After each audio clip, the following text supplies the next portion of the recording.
appreciate when people take their time out. You know what I mean? Yeah. We've only got so much time in a day and on this earth. That's why we say, whatever's going on, 8:35 p.m. Eastern Standard Time, we're going to podcast every Juneteenth. We're going to drop a list every time a black promotion got a show. We got to talk about it. Welcome back to the Black Rasslin Podcast. Club 835. The pre-4th of July weekend shenanigans, although wherever you're tuned in, it may be too hot to be thinking about a grill, a backyard. You may be thinking about the pool, but I don't want to talk about hot. I don't. God, it's nasty out there. I'm at work today, right? I gotta go in the building, and god dang these niggas. You know what I'm saying? It's a hot day, so we playing it cool. Yeah. It was a $106 when I got my car. It's break time. Me and the break time homies chilling, and in the building though, you know what I'm saying? It's a state building. All of a sudden, the goddamn fire alarm. The fire alarm is how I would say. The fire alarm. The worst. The fire alarm go off, and I know by the time of day and the temperature that this is not a drill. That's crazy. Right? Because some shit actually going down. Because the state is not going to send these old ladies out there to fall out in the you know what I'm saying? Like they know we can't have a drill today. So I knew that it was a situation where we're going to have to wait for the fire engine to come and for them to shut things, and clear the building. How long that take? 45 minutes. 45 minutes? We was outside. Wild outside. 45 minutes. I would have went home. I would have been in the car. All right, y'all. Like, what are we doing here? That's crazy. So you got to go back in the job all sweaty and shit. Like, what is going on here? Each office has like a rendezvous point. Our rendezvous point is shadeless. It was in the middle of a parking lot. Somebody fight. You got to fight somebody. We eventually, like maybe 10 minutes in, we went up under this tree that was like down the way a bit, and then the fire folks came. But that was it's nasty. That was today. It's nasty today. It's supposed to be nasty too. Hopefully this rain. Shout out rain. The rain. Maybe it'll cool things off around here because it's gonna be another 100-some-odd degree day tomorrow. But I mean, we've been trying to talk about rains. I don't know if there's one rain in particular we want to talk about, but as a matter of fact, hold up, because it is that time, and I was told not to play with somebody's time, so let's go.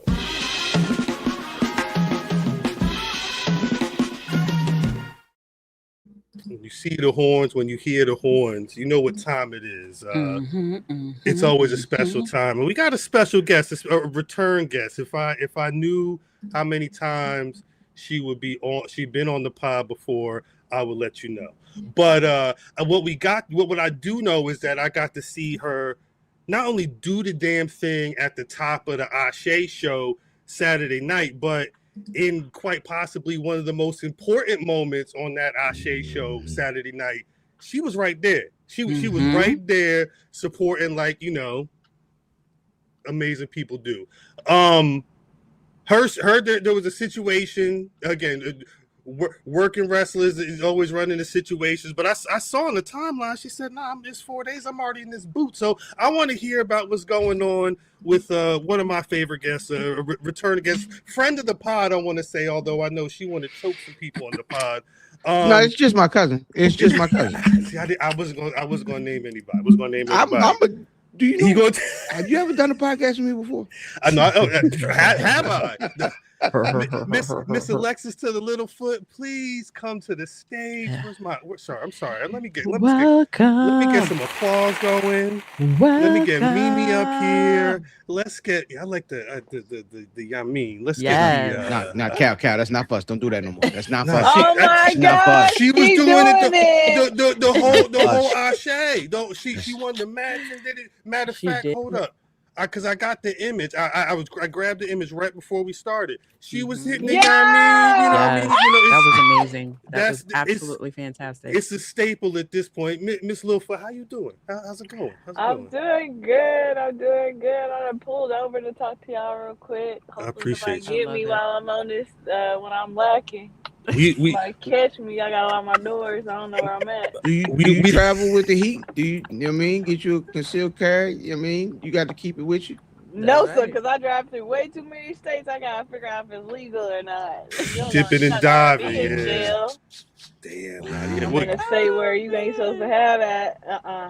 No. Hey, you also not supposed to tell nobody you ain't got it. That's just the rules. Yes, man. The proper, Right, the least, me. the basement is. Shoot, you don't know what I got.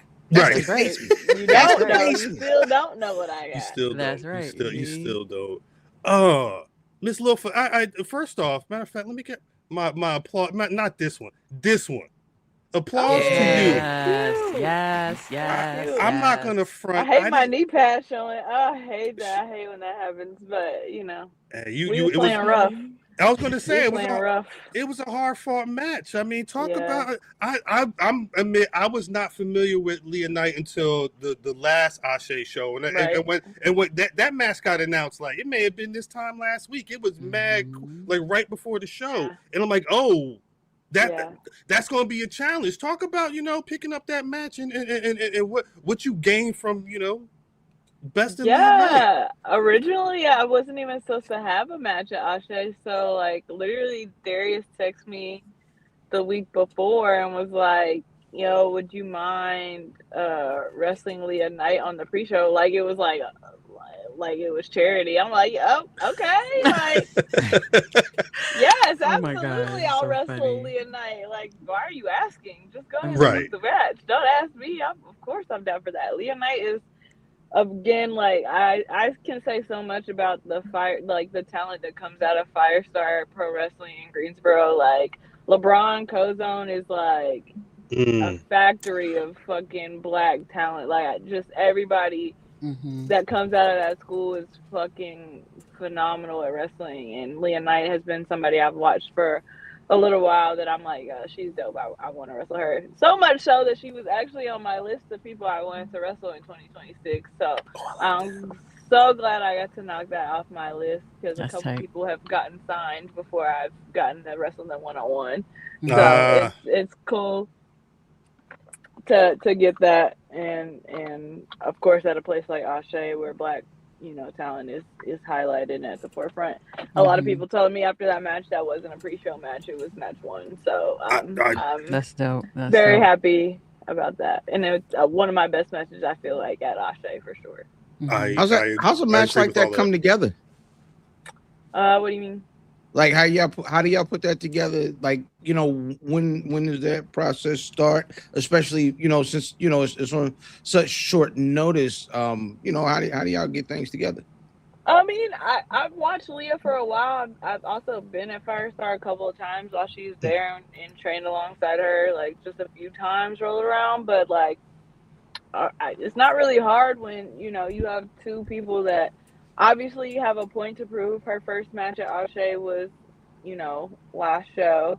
And my first match at Ashe was back in December. And we both were like, that was both of our first singles match within the span of this past year of Ashe. So, I mean, we both kind of had a point to prove. Like, it wasn't really like I'm well known there and she's well known in the area. So it wasn't really like a grudge match. We didn't have really like, again, we don't really have a story together. It was just like, well, let's just go out there and have like a really aggressive match back and forth, show what we can do. Because I still, even though I've been in the business 4 years now, I feel like I still have a lot to prove to people, especially on a platform like that where it's like the culture and it's black talent highlighted, and we're one of 2 women's matches on the card, so we knew Charity and Jordan Blade were going to go hard. So it's like we have to measure up.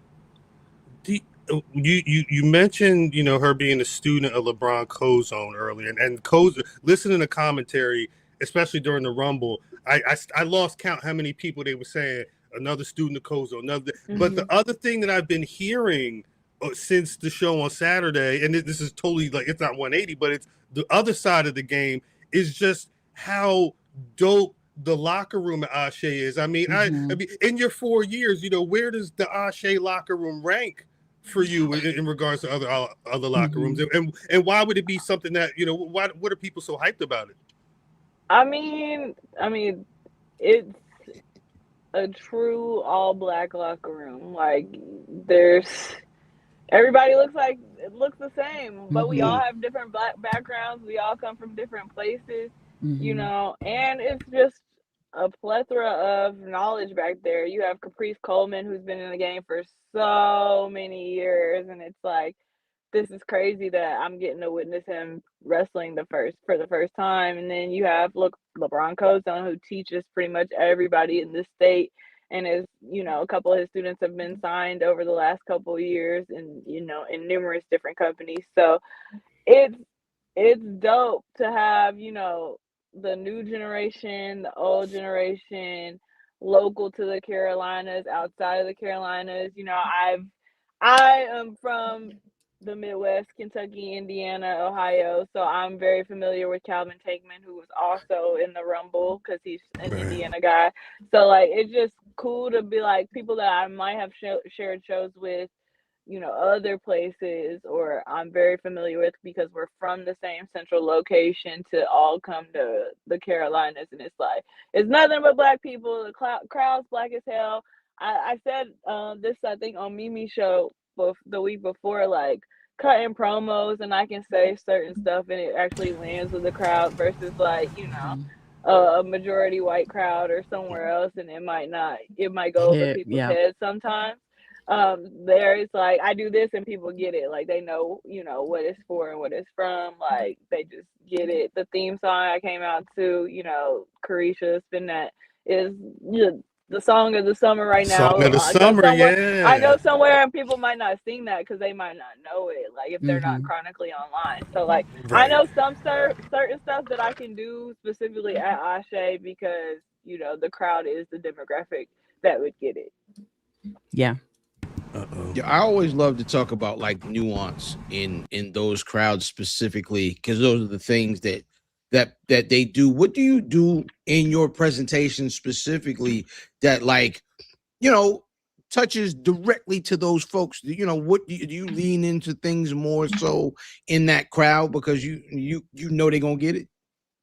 Of course, yeah. I don't ever like have to like overthink it, or like I don't ever think about what I was gonna say on the mic, or like even back to the match with Savannah Evans, like when I got the idea to chase me around the ring, and I was like, oh shit, like we could do this shit from Friday when Day Day was getting chased by Baby D. Like, I just knew that crowd would get it because that's the culture. Everybody's seen that movie. Like, you can't come across a black person that hasn't seen Friday and know what I'm talking about. So like, and that was just off the cuff. Like when we were talking about it, I was like, oh, I'm gonna say this because I know the crowd's gonna get it. I didn't have to like, and then I went to I think it was Rayhan. I was like, do you have a cream pie or a snack I can have in my pocket so that way when I bring out like people know like that's the movie. And it's so crazy because the very next day somebody clipped it with that scene from the movie, so I'm like, I'm on the right track. Like it's so easy like to just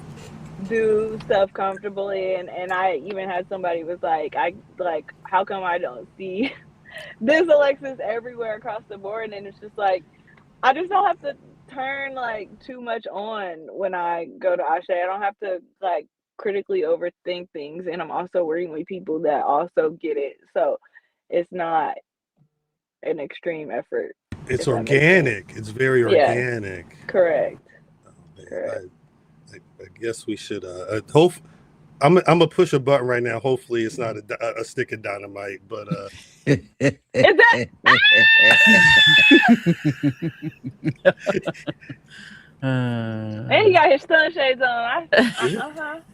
Always. Shout out, brother Math. How you doing, sir? Peace. Ooh, I'm sorry. Miss Foot. Uh-oh. You fashionably late. What you got? What's up? No, I've been here. I've been here. You've been for a little bit. I don't want to cause a ruckus before. My fault. Yeah, my question to you is. Why are you whispering? I'm not whispering. Why you turn your voice on when you talking to me? That's why every time company come, he act like this. Miss Foot. So hold on, I had to get my shit right, Miss Foot. So we saw that you currently on the mend. Yeah. It's an ankle injury, right? Mm-hmm. Does any of that stem from your ass betting at these events? See? No. No. Heavy bets. I'm so mad about that. I'm saying, I mean, we need to know this. I thought it was like 10 grand on something this weekend that just passed. I got my bet back because it ended in DQ. Don't even worry about that. Outstanding. Where's my applause button for that? That's how getting your money back. Every time I not gonna be there, she there. Like, what? She messing my money up. She did show up on the low. Like fumbling the bag. Facts. Crazy. And bet on her being there at this point. I still ain't got my $5,000 back from her. And you see that she had a big ass change. Her priorities not in order. She owes me money. How you buy a new necklace like that? Her priorities. Oh, okay. Well, you not betting on the right people. You might need to talk to somebody. The king. It's been Charity King this, Charity King that. Now I bet on the king and I lose. Hold on. I don't like your energy. I don't like your energy. Is that energy that you brought just now is what caused her not to win? Why are you talking about that when y'all ain't talking about the con asked me on a date in front of everybody? What? So he all did. right. He did. But I didn't hear you accept though. I didn't hear you accept. I did.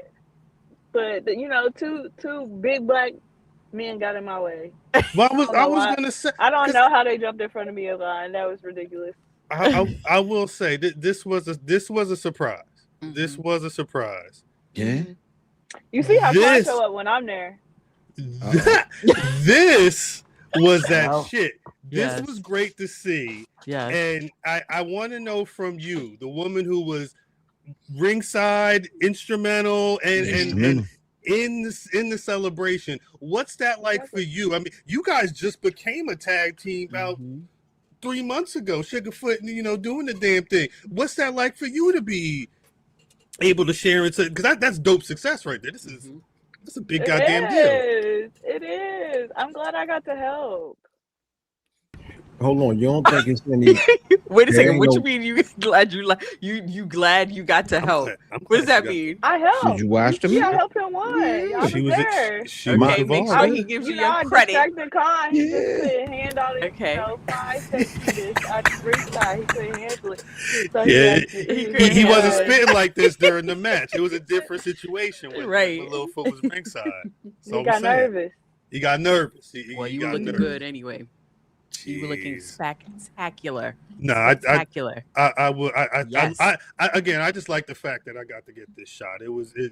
There's certain things that it's cool when you see people become a squad real quick, and then you get to see that squad get to celebrate some shit real quick.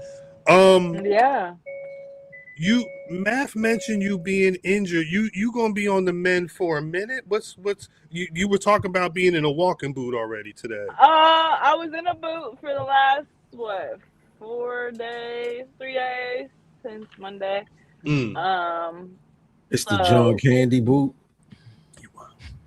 What? Don't worry. She don't know who John Candy is. Do not worry about him. John Candy is not on Love Island, man. She's not worrying about that. Funny. That's funny. Pardon. Yeah, I don't know who that is. But anyway. He was the coach on Cool Runnings. Oh, okay. She doesn't care about that. She don't care. I don't care. She don't care. You booted it. John Candy.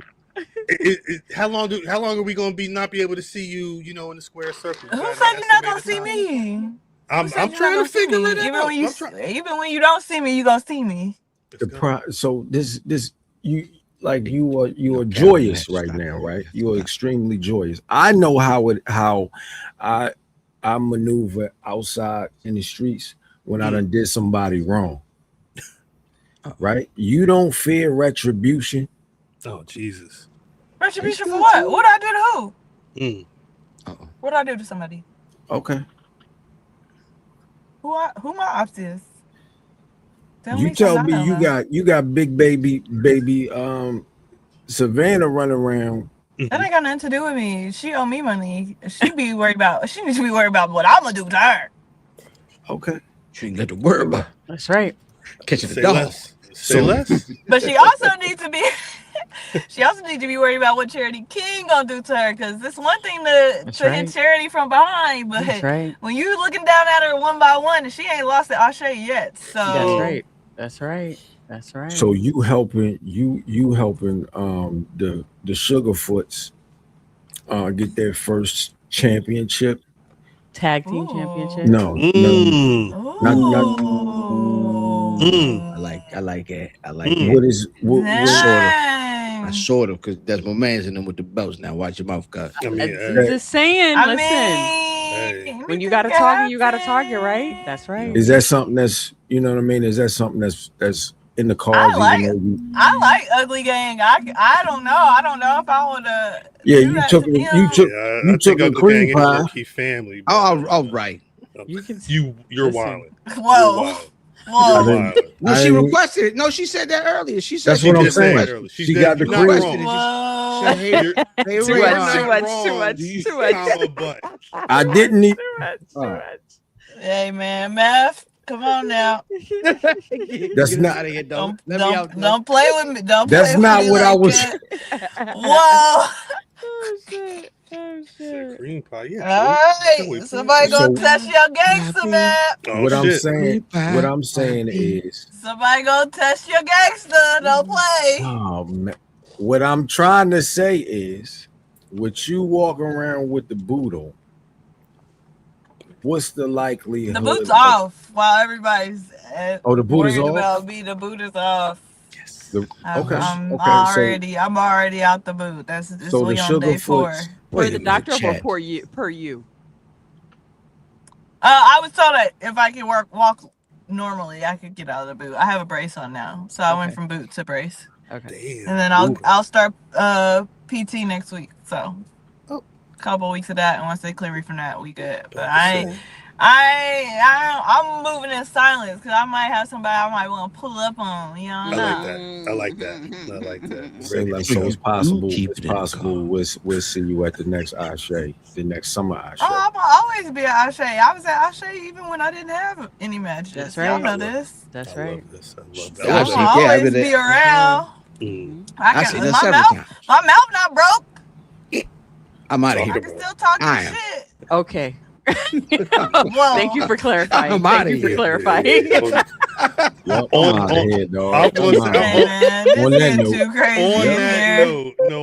that note, so we don't want to keep Miss Littlefoot too long, because I know you got to get to where you got to go. I appreciate you coming through and talking shop. Get well soon. Hope the PT is PTing. I'm sorry, it's Littlefoot. It's too late. I seen her do it like 2-3 times on the show Saturday night. I'm glad it's catching on. I'm glad. Miss Foot. Miss Foot, can you let the people know where they could get these stunners? AlexisLittlefoot.com/shop. I got the 2-for-1 deals. Get one for you, get one for your kids, get one for you, one for your girl.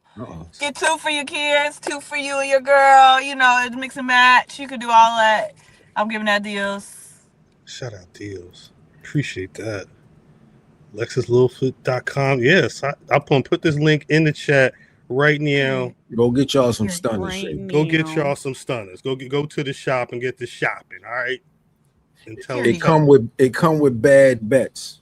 Shut Oh, You no, stupid. they don't. Stupid. Appreciate you, Littlefoot. We'll talk soon, and I'm sure I'm going to be seeing you on the timeline soon, talking Love Island and everything else. That's I gotta have that on while I'm driving for the rest of my hour and 36 minutes because I can't miss Love Island in real time. So I'm about to get off here and put on Peacock and then hit this road. Hit this road back on it. So appreciate you. When are y'all gonna be at the next O'Shea show?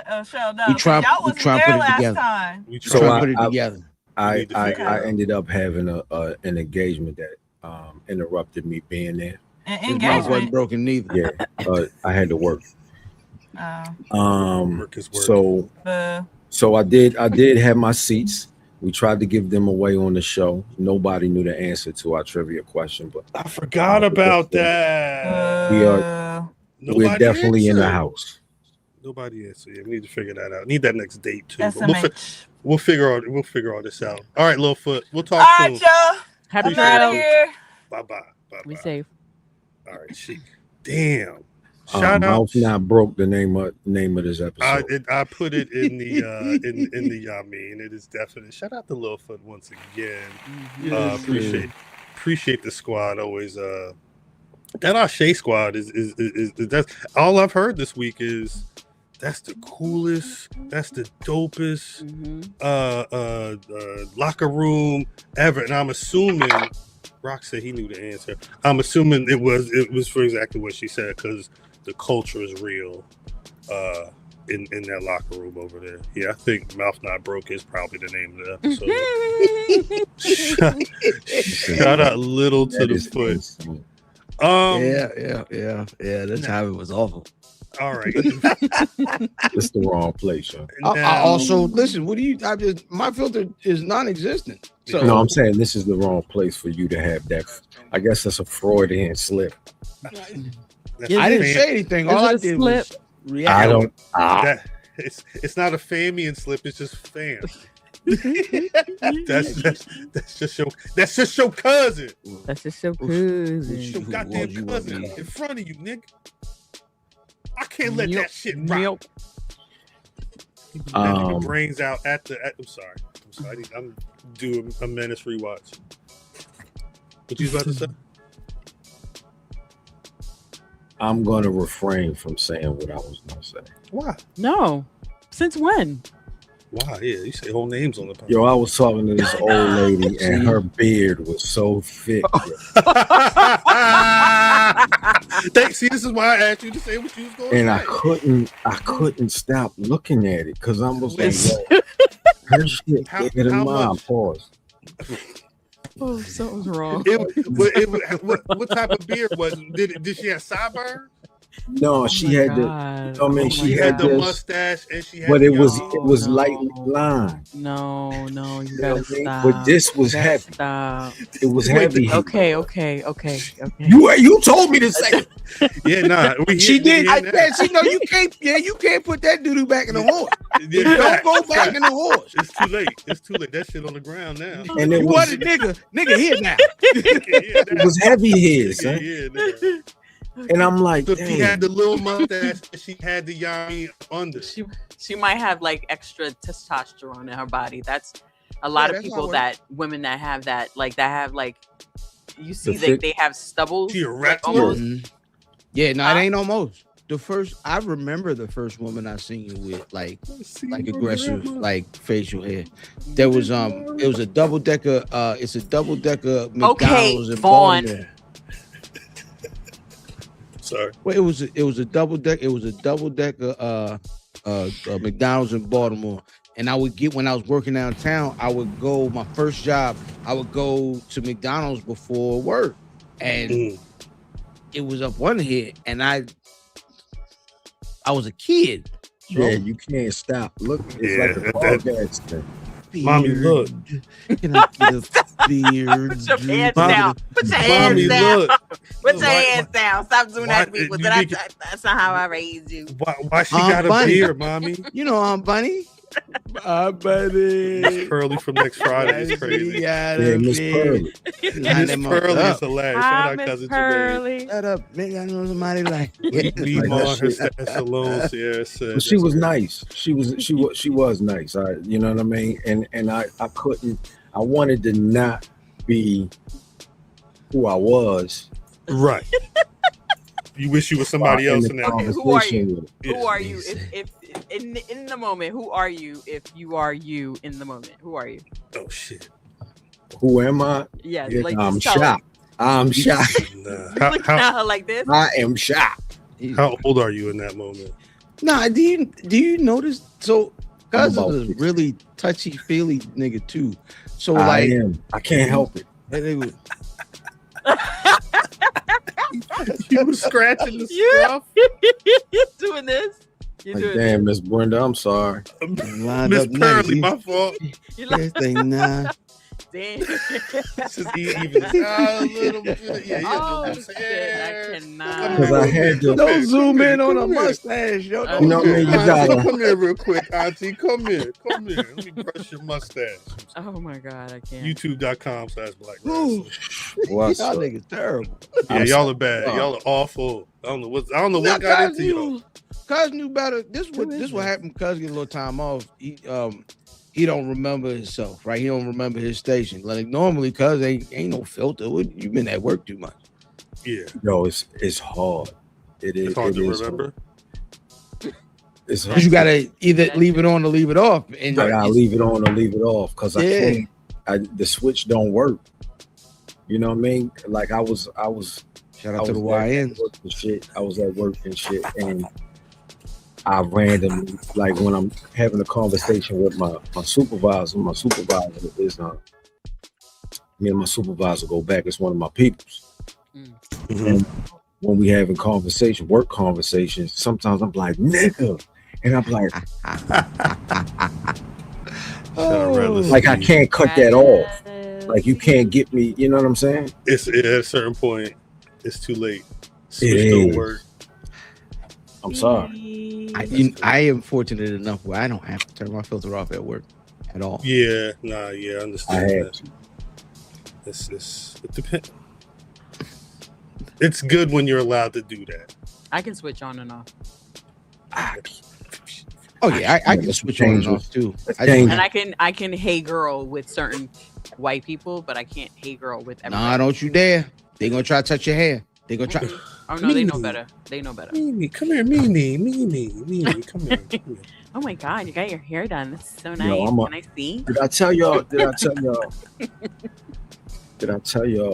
The time when screaming in Corey car when I ate the wrong. I accidentally ate somebody's food.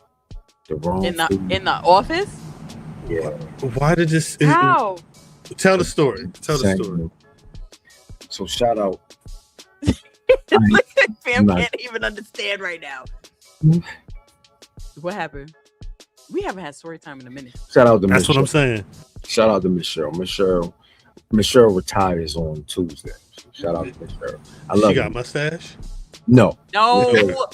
No. Don't bring that up. That's Miss Brenda. Shout out Miss Damn Brenda. it. Shout out Miss Brenda. My fault. You see? It was gonna happen. It was gonna happen. Mm-hmm. Big beard Brenda. Miss Cheryl cooked up. And Miss Cheryl lived with her grandson. Right? Okay. So she cooked for her and her grandson. And Miss Cheryl's grandson was out of town for work, right? Mm-hmm. So she like, math. I see you almost fumble. You don't forget that. I'm never gonna forget that. Never forget that. She's like, man, I got all of this extra food that I bought in for you, and I left it in the refrigerator. Mm-hmm. I said, okay, cool. I'm gonna get it. She said, I put it in this container. It's a glass container, blue top. Say less, Miss Cheryl. I appreciate you. You know what I mean? I love you, Bumblebee. Miss Cheryl leave. I'm still at work. So I'm like, oh shit. Some time go by. I'm like, oh shit, Miss Cheryl made me the food. You know what I mean? Let me go get the food. Mm-hmm. And she like, let me know what you think. She like, let me know what you think of it. Say less, Miss Cheryl.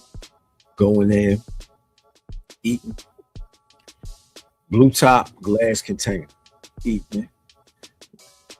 Damn, Miss Cheryl, this ain't good. You went and told Miss Cheryl that? You told this. I'm like, no, she was gone. So I'm thinking to myself.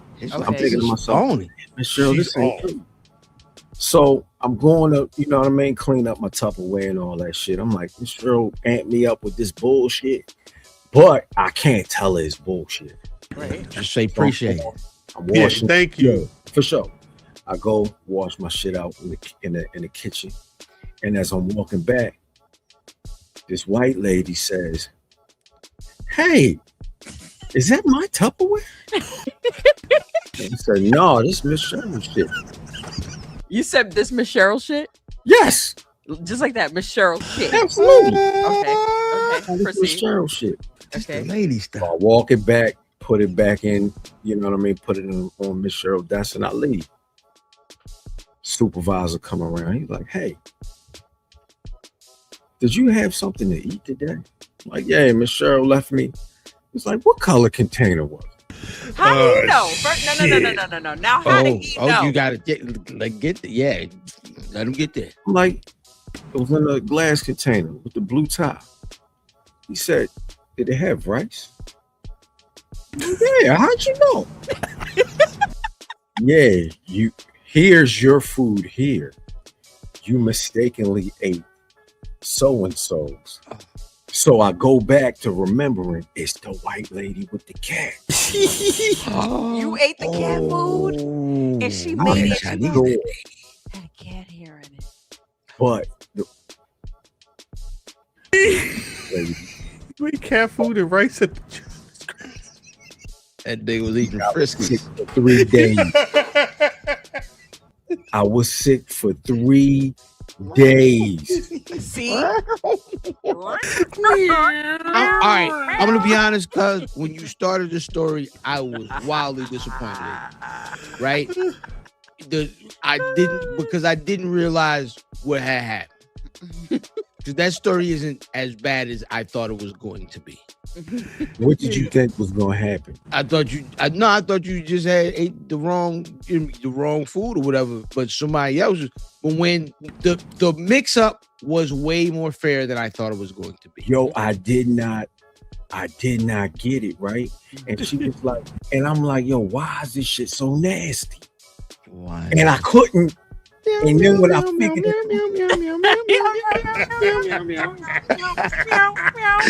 that's for the old niggas. Shout out to that. Shout out old niggas. What? Ew. Yo, I said, yo. No. Can we go back to so she went and told? Yeah. Let's be honest. Somebody eating your food is a snitchable offense. No, yeah, snitchable to the boss? It's some people that do. It wasn't my because people be writing.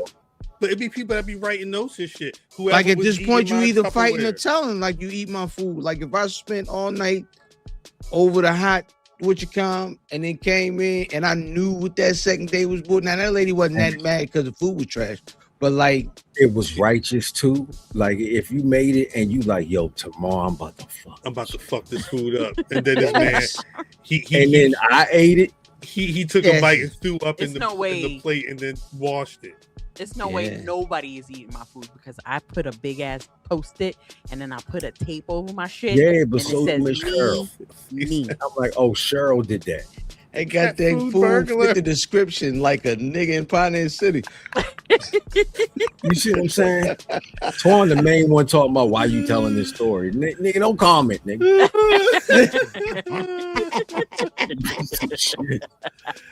Jesus. Oh, shit. Well, because I've seen people online, they be like, yo, these people that somebody eat my food all the time. So one day I put Miralax in the food so I know who ate it, and then somebody in the bathroom all day. Doing okay? Yeah. You're right. Kevin, yeah, because you ate my shit. No pun intended. Yo, I'm not a food eater, my nigga. I'm not doing that because I don't eat anyway. You know what I mean? This is why? No, but this is why. Yeah, that's ill. That's ill. That's crazy. Me. So I'm in an office full of women, and it's me and Black women. Two. Anyway, It's like an Ashe locker room. No, Yes. it's not. Not. You know how they were talking about Shout this out to our peaceful. conversation, Cap. They Oh, were yeah, talking about it's- it was peaceful in that. No. Yeah, It's not peaceful. No. I got you. So, Shit. But Man. one of the best parts So is that the women have their own refrigerator, and me and the only other dude in the office have our own refrigerator. Y'all shit only got baking soda in that motherfucker. Nah, What it's- happened? It's usually it's Red Bulls and whatever his shake is. He do a shake The milk, like every You got a big weight in there. One of them, you know how they put the greens and stuff in the shake, and you got the shaker that you shake up. Oh, there's okay. all in Yeah, there. like the healthy, it'd Yeah. be sugar-free Yeah, Red yeah, Bulls yeah, and the yeah. shaker in our Yeah, what the refrigerator. That's the shaker ball. They're Nah. making the noise in there. Yeah, That's dude. not hot. Man. Whoa. See, that- That's hot. The balls, you're shaking That's the not what I balls. did. I'm sorry. What? I'm Yeah, I sorry. didn't- I didn't Hold. do that. No. No, Both that of y'all sounds- shut that up. sounds- Oh no. Both of y'all shut up. What'd you say, Mimi?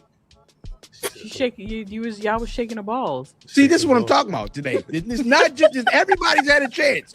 No. I knew they didn't hear it. I knew they didn't hear This it. This is- is why I hey, had yo. to say it again. Pardon me. I'm sorry. It's too late at this point. Because this It's is what been off the rails. this the conversation that they was having earlier today. It's two women in my office. Okay. They were talking about somebody was upset.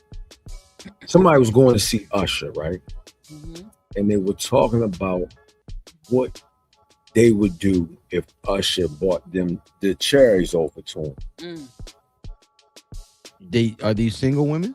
No, Okay. this is, and they like, yo, I don't think my husband gonna care if I said, if you put them two cherries and you put your, Stay there. you Stay going in Vegas. down. Yeah, you wild. Nah, Yeah, you're not. you wild. No. No, Stay you're in not dying. Vegas. You're not dying. Stay in Vegas. Are you? Is Yeah. Matt dying?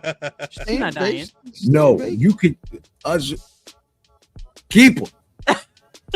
You belong to Usher. I hope you spitting them Usher bucks. Yeah. I hope Yeah. you let it burn. Yeah.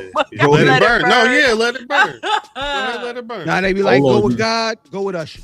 You Go got with Usher. move. There you go.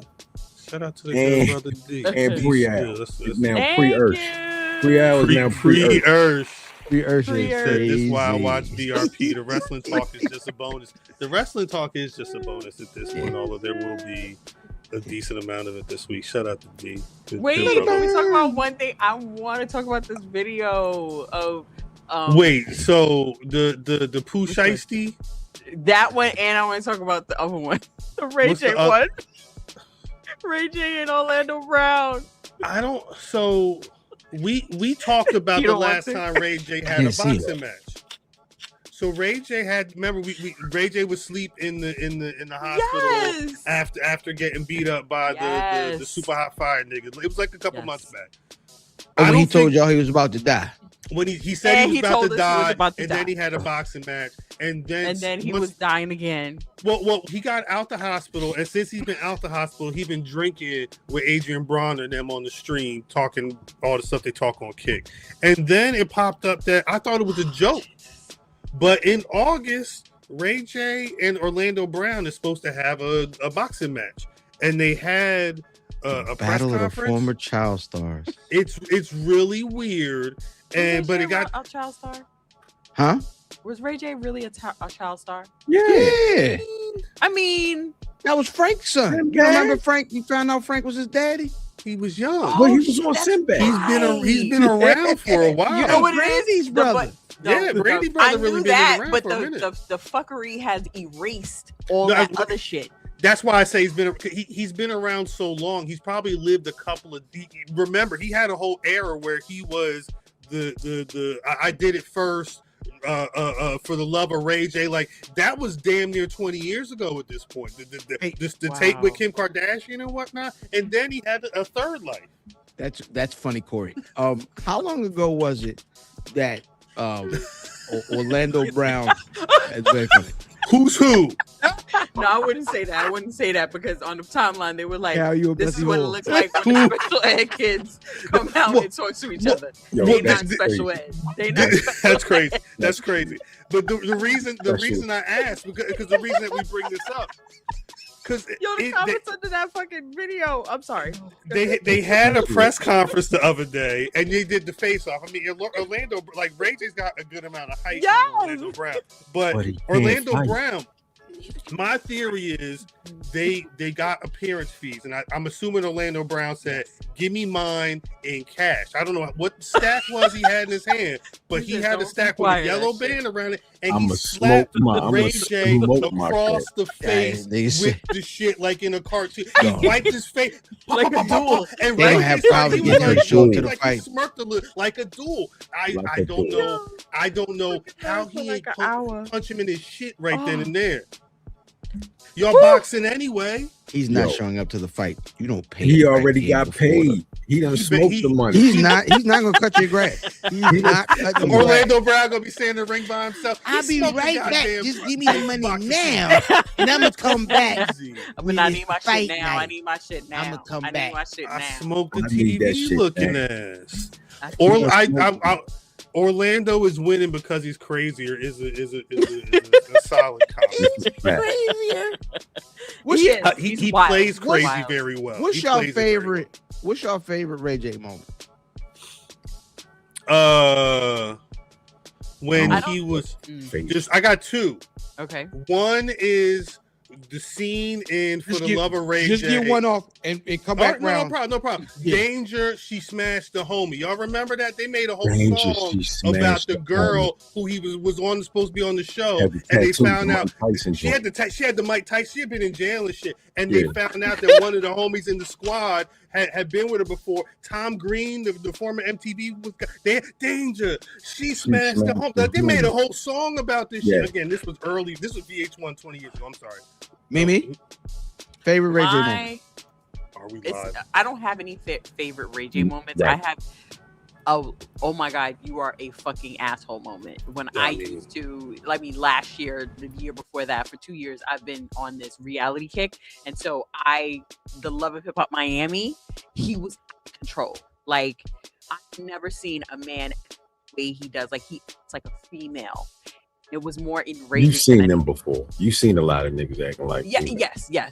But he takes it to the next level. Like, shout out to Mr. Judy. There's some good ones in the chat. Yo, the breakable glasses is I don't care.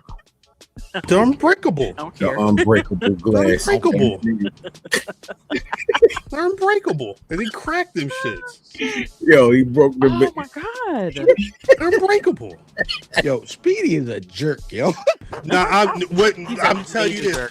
When he kept talking about them being unbreakable and he put them in that nigga's hands, I'm like, nah, Speedy breaking them shit. He gonna at least try. Oh, He's at least gonna try. And I wasn't expecting the shit to just. It was no effort. They're unbreakable. Yeah, they're unbreakable. Unbreakable. I don't care. I don't care. He's good at the moments. Now Ray J's good at the moments. Yeah, one wish in Floyd Mayweather's living room.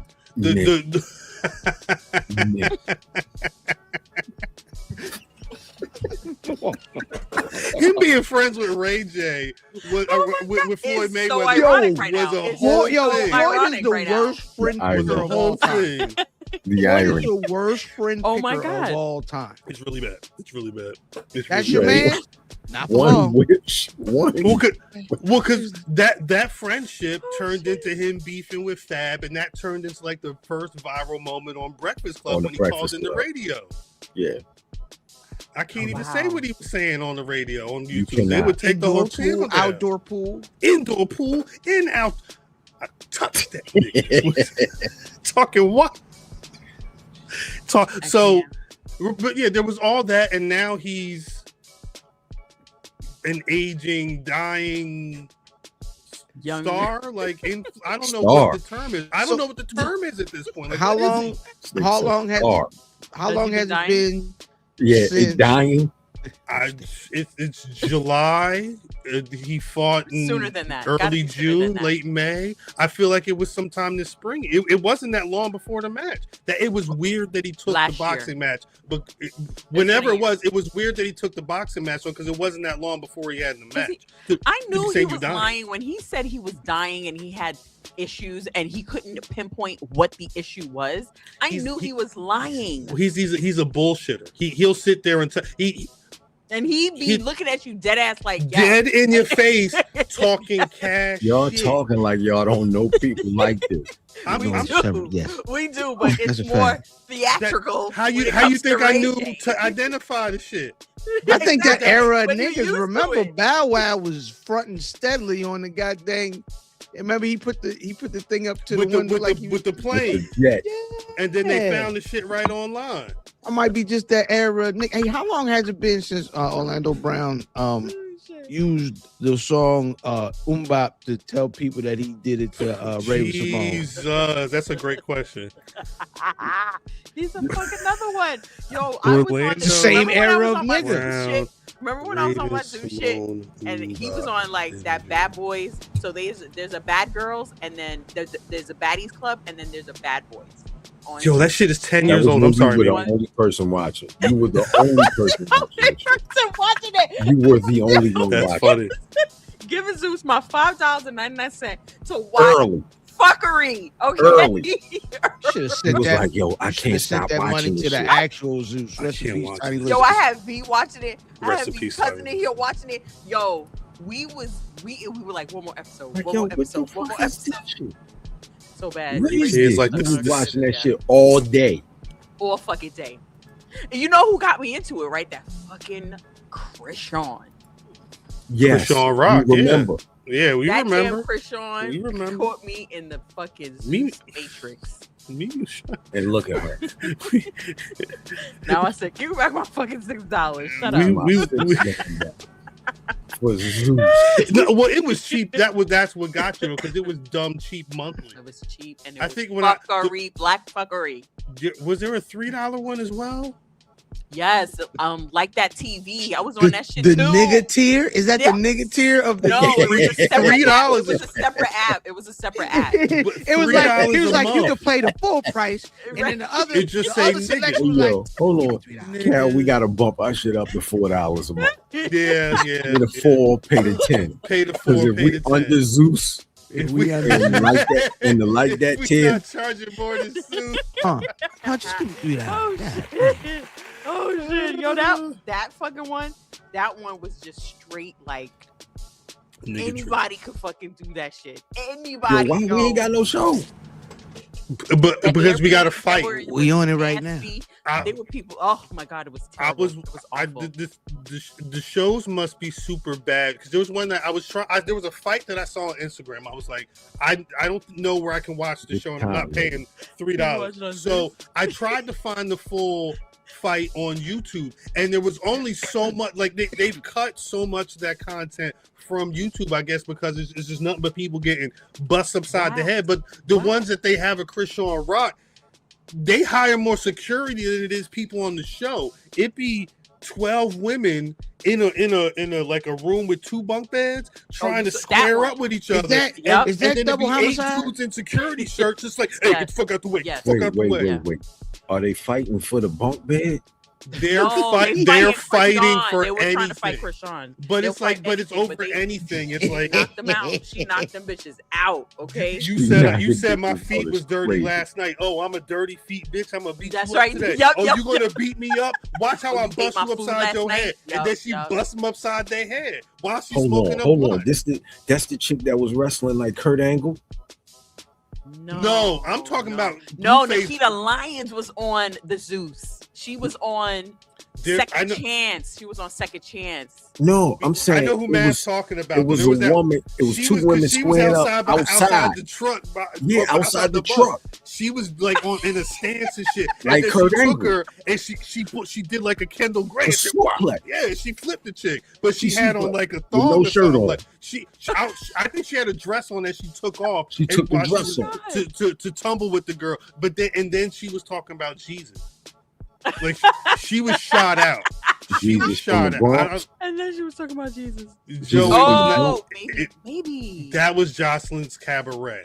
Oh, I believe so. okay. I believe so. Yeah. That's I think what I tried made to me find stop watching Zeus. I think that's because they was wrestling outside the charter bus. Yeah, no, she was being disrespectful. She was like real disrespectful. She was calling them $2 hoes and $2 hoes. That's a very old nigga diss. Like that's an old nigga He's diss. an old nigga. You a And $2 hoe. It is. She said poop everybody was putt. a $2 hoe. She Poop was gonna putt. smack the hoes, and then her husband Poop was putt. super disrespectful. A poop Smack my hoe. Poop putt is She was crazy. calling them bad puntas. And then her husband was getting disrespectful. Bad Produced puntas? a man named Ballistic. I ain't never heard of the dude. Ballistic? But he thought, Like the missile?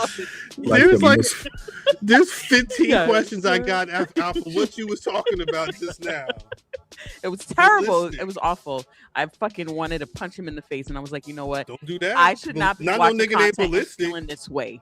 When I feel this $2 way, that means I gotta hoes. stop That's scary. watching. What are you talking about? You watch wrestling every week. You feel that way about Cody No. Rhodes. Oh. You know what I'm saying? That's actually a good point. Pissed That's me off actually today, a good acting like a point, bitch. brother This Fair. is, but this is, it's care. Raise that level of care. You gonna keep watching.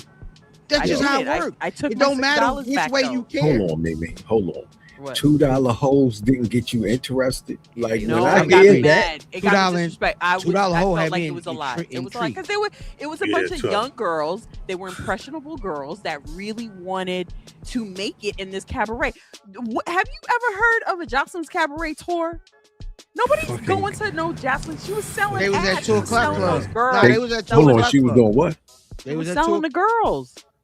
Oh my. She was selling For the girl. $2? Came out that she was selling the girl. The girl. Get was outta here. doing- Yes. One of them was on Could Have Been. How she ended up on Could Have Been, and she made it. She won. Could have She been. was one The of the winner of the cabarets. cabaret. One of was the on winners. It Coulda was like Been. 6 girls. Yes. Well, because it was on Zeus. wasn't it? What's her name? Penicillin. What's her name? Perks. Perks. Wait. The crazy girl's Hold name was on, Perks. wait a yeah. second. What was her Wait a niggas? second. I'm not here. Niggas, I'm not Her here. name is That- Penicillin. yeah, her No, her name is Perks. Perks. No, her name is Her Her name name is was yeah. penicillin. I Perks, understand why Perks. niggas like, nah, I ain't hitting that. Nah, Her name is. Yeah. No, you Nah, can't. When you see her, keep my $2. $2. You like nah. I keep ain't my that. $2. Yeah, no, yeah. Give my nigga. Give me $2. Matter of fact, You right. penicillin is crazy. Okay. All right, I think She we named after the cure. I know what she got.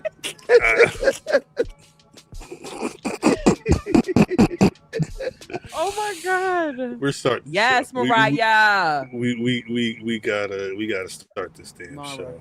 Oh no, she looks bad. Oh wait, you watch? I got AEW right on. Matter of fact, She yeah, advanced. let me hit this damn button. She got bad weight. Greetings, wrestling fans, and welcome to another action-packed part of All-Star Wrestling.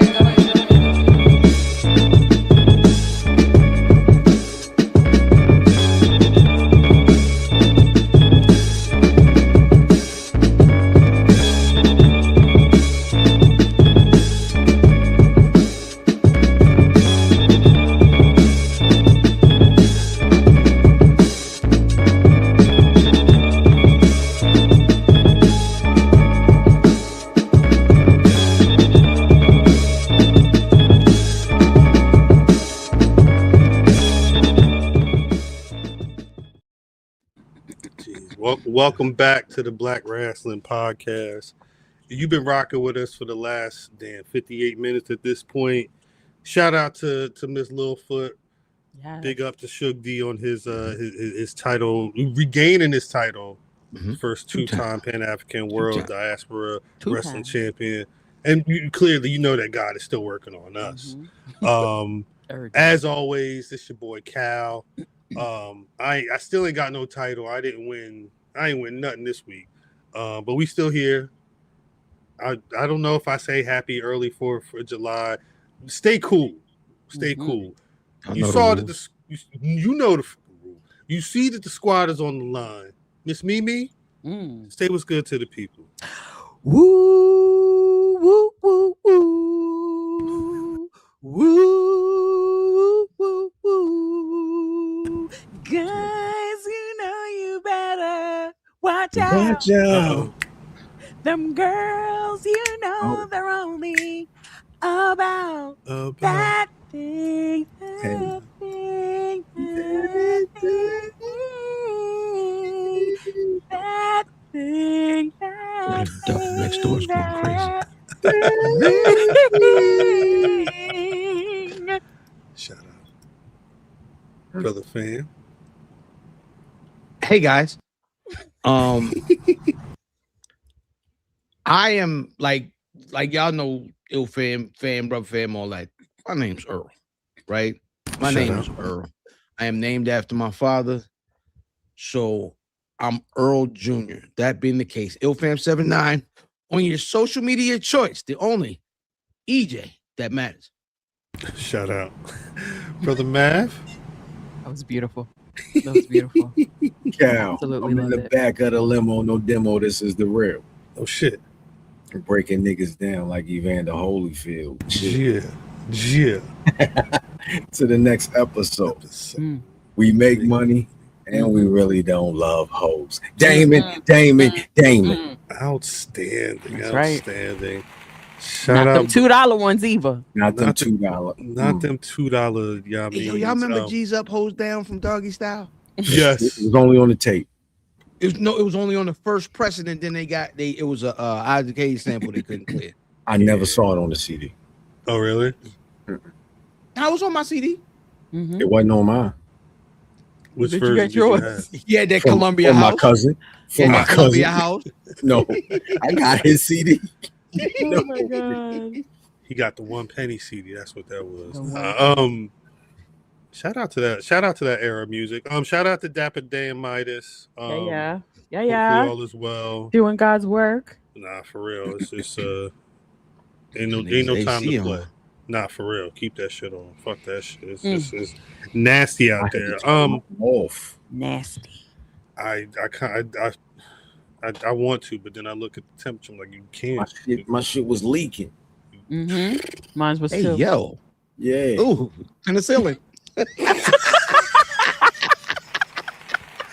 Outstanding. Touche. I guess I can't help it. this is the big no cap recap of Big Rasslin Weekend. We talked a little, Ashe. I do want to make sure. I mean, I will say I want to go through at least the important moments, but it feels like I'm talking to everybody was watching it. I don't feel like I'm tripping when I say this felt like the most talked about Ashe show I've seen it. And it's not like it's the first one that's been free, but I do think it being free on YouTube helps. But it was the whole timeline was talking about it like I never seen before. I think they knew what they were going to do, and so they had something to talk about. I think it was very smart. I thought it was very smart. And of course, because the shows are always well put together. You know what I'm saying? The vibe is always amazing. It was there were a few things that they did that were noteworthy isn't big enough. Like they had some events. They had some goddamn cataclysmic events that are pushing things forward. Things that involved other companies. You know what I'm saying? You got a gentleman who is a dual champion. He's a fight champion and he's an Ashe champion. Shout out to BRP alumni. Yeah, man.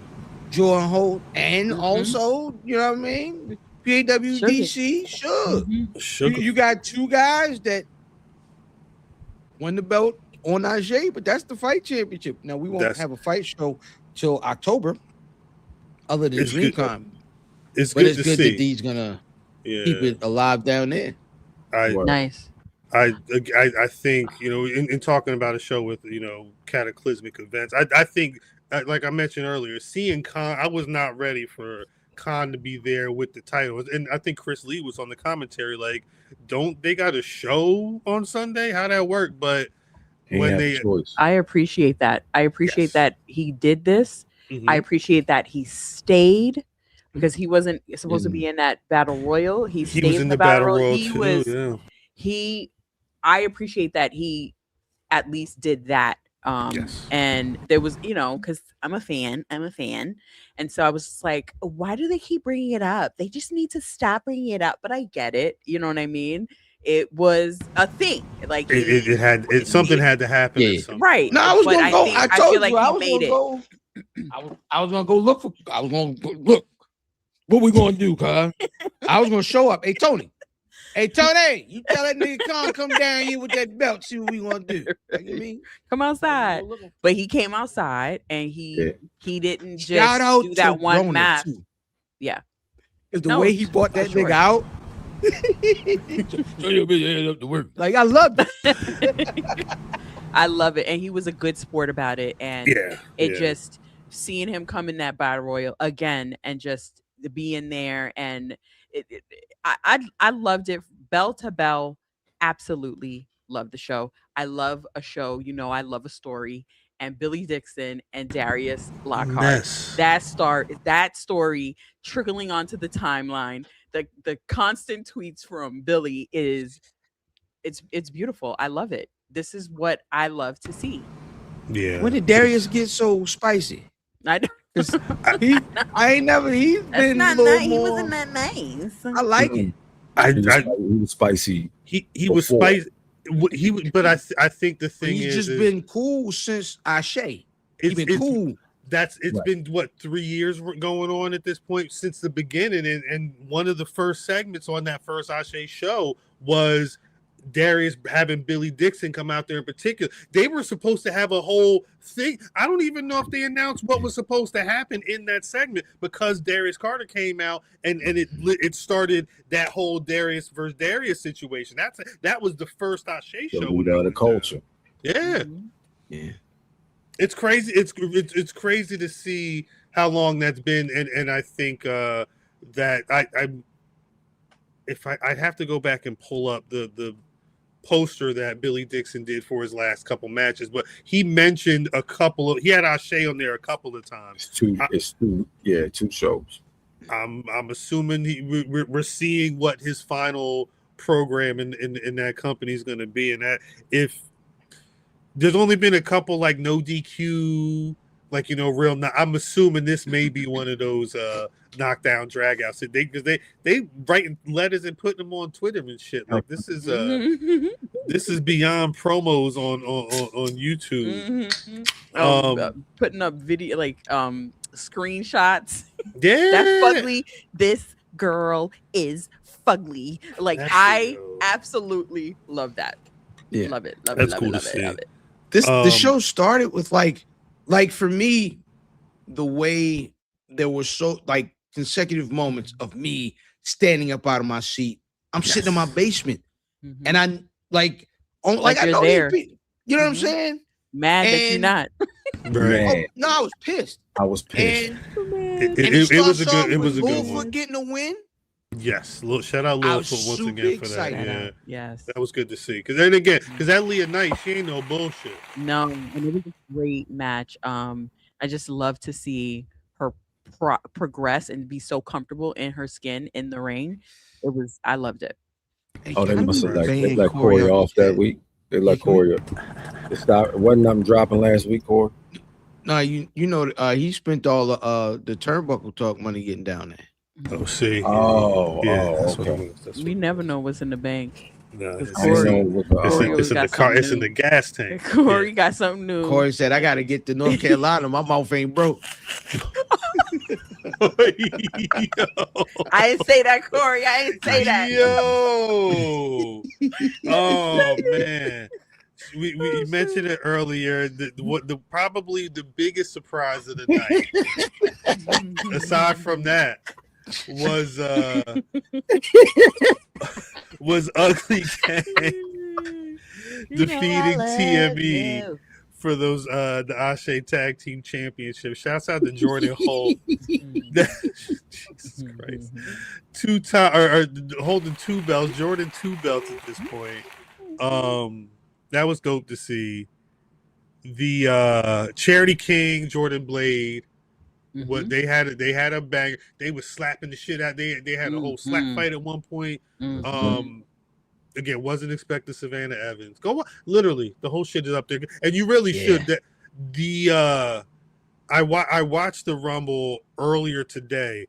The way that they booked that Rumble, like I try and watch every WWE, and now it's 2 Royal Rumbles every year. I'll try and watch every one twice, and you can kind of start to get the rhythms of how people go in and go out when you watch them all the time. So watching this, even the whole spot when you got everything going on, the one moment where Billy and Darius get together and they take somebody out, and then they're immediately dumped over. Like, it was so many little details like that, and everybody got being able to get their shit off. That I don't know, for their first Rumble, I was really impressed with how they put that one together. Well, look at what that Rumble is. Like, that is all black people. Black Rasslin, my nigga. Yes, that is literally. It was a point. It was so crowded in there. I was like, oh my God. But it wasn't just like blackness. 30 niggas. Like, it just wasn't 30 randos.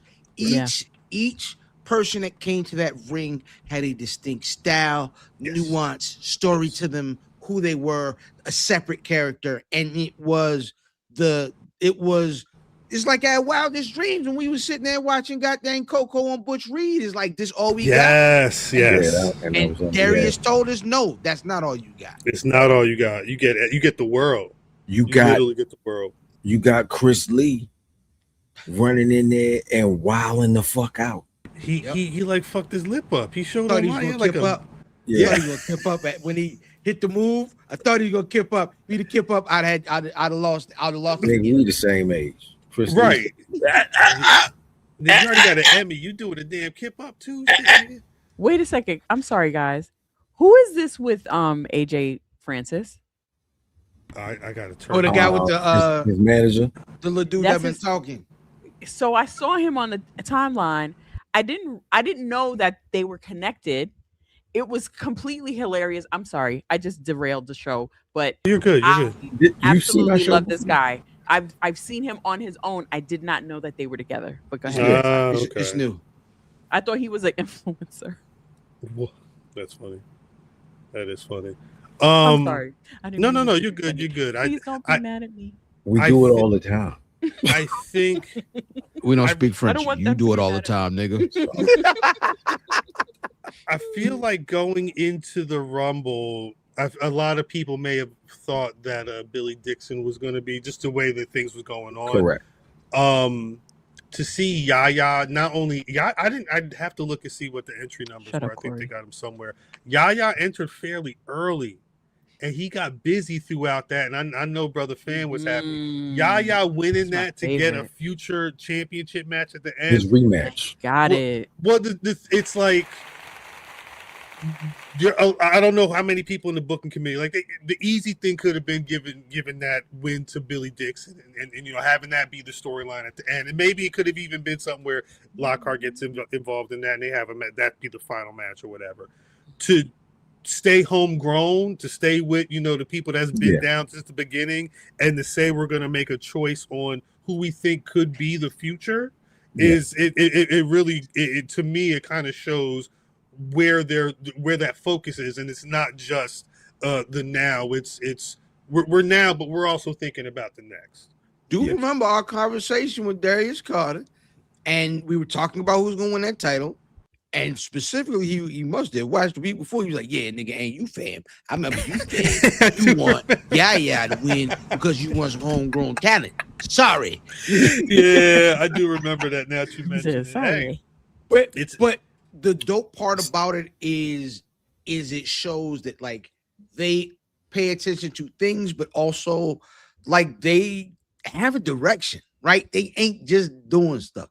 Yeah. And to be honest, watching TV on wrestling, this is super refreshing. Yeah. Because a lot of times these niggas is just doing stuff. Yeah. Which we'll get to. Well, yeah, I think we'll get to a lot of that, yeah. Shout out to Caprice Coleman. The ageless one. The ageless one showed why he is the ageless one. They had a banger out that motherfucker. I mean, of course. Yes. Darius Carter reigns supreme. The king of Ashe is going to reign supreme. Well, the king that's not Charity. And the other, as a matter of fact, I don't want to call it the sleeper because I think people knew they was going to get busy. But the way that Darian Bankston and Lee Moriarty was on timing in that match, I know they was out there having fun.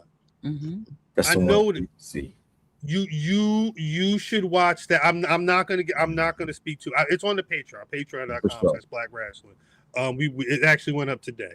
It's a banger. It's one of the hold for holds. No strikes, just grabs. Referee Miss Yolanda is officiating the match. Shout out Miss Yo-Yo. Yeah, she's great. She's great. Checked everybody, didn't she? The weapons. Again, I'm not gonna spoil the match, but it's. I need to find a term for these black technical wrestlers. Your Lee Moriarty's, your LeBron Cozones. Told you they tech savvy, nigga.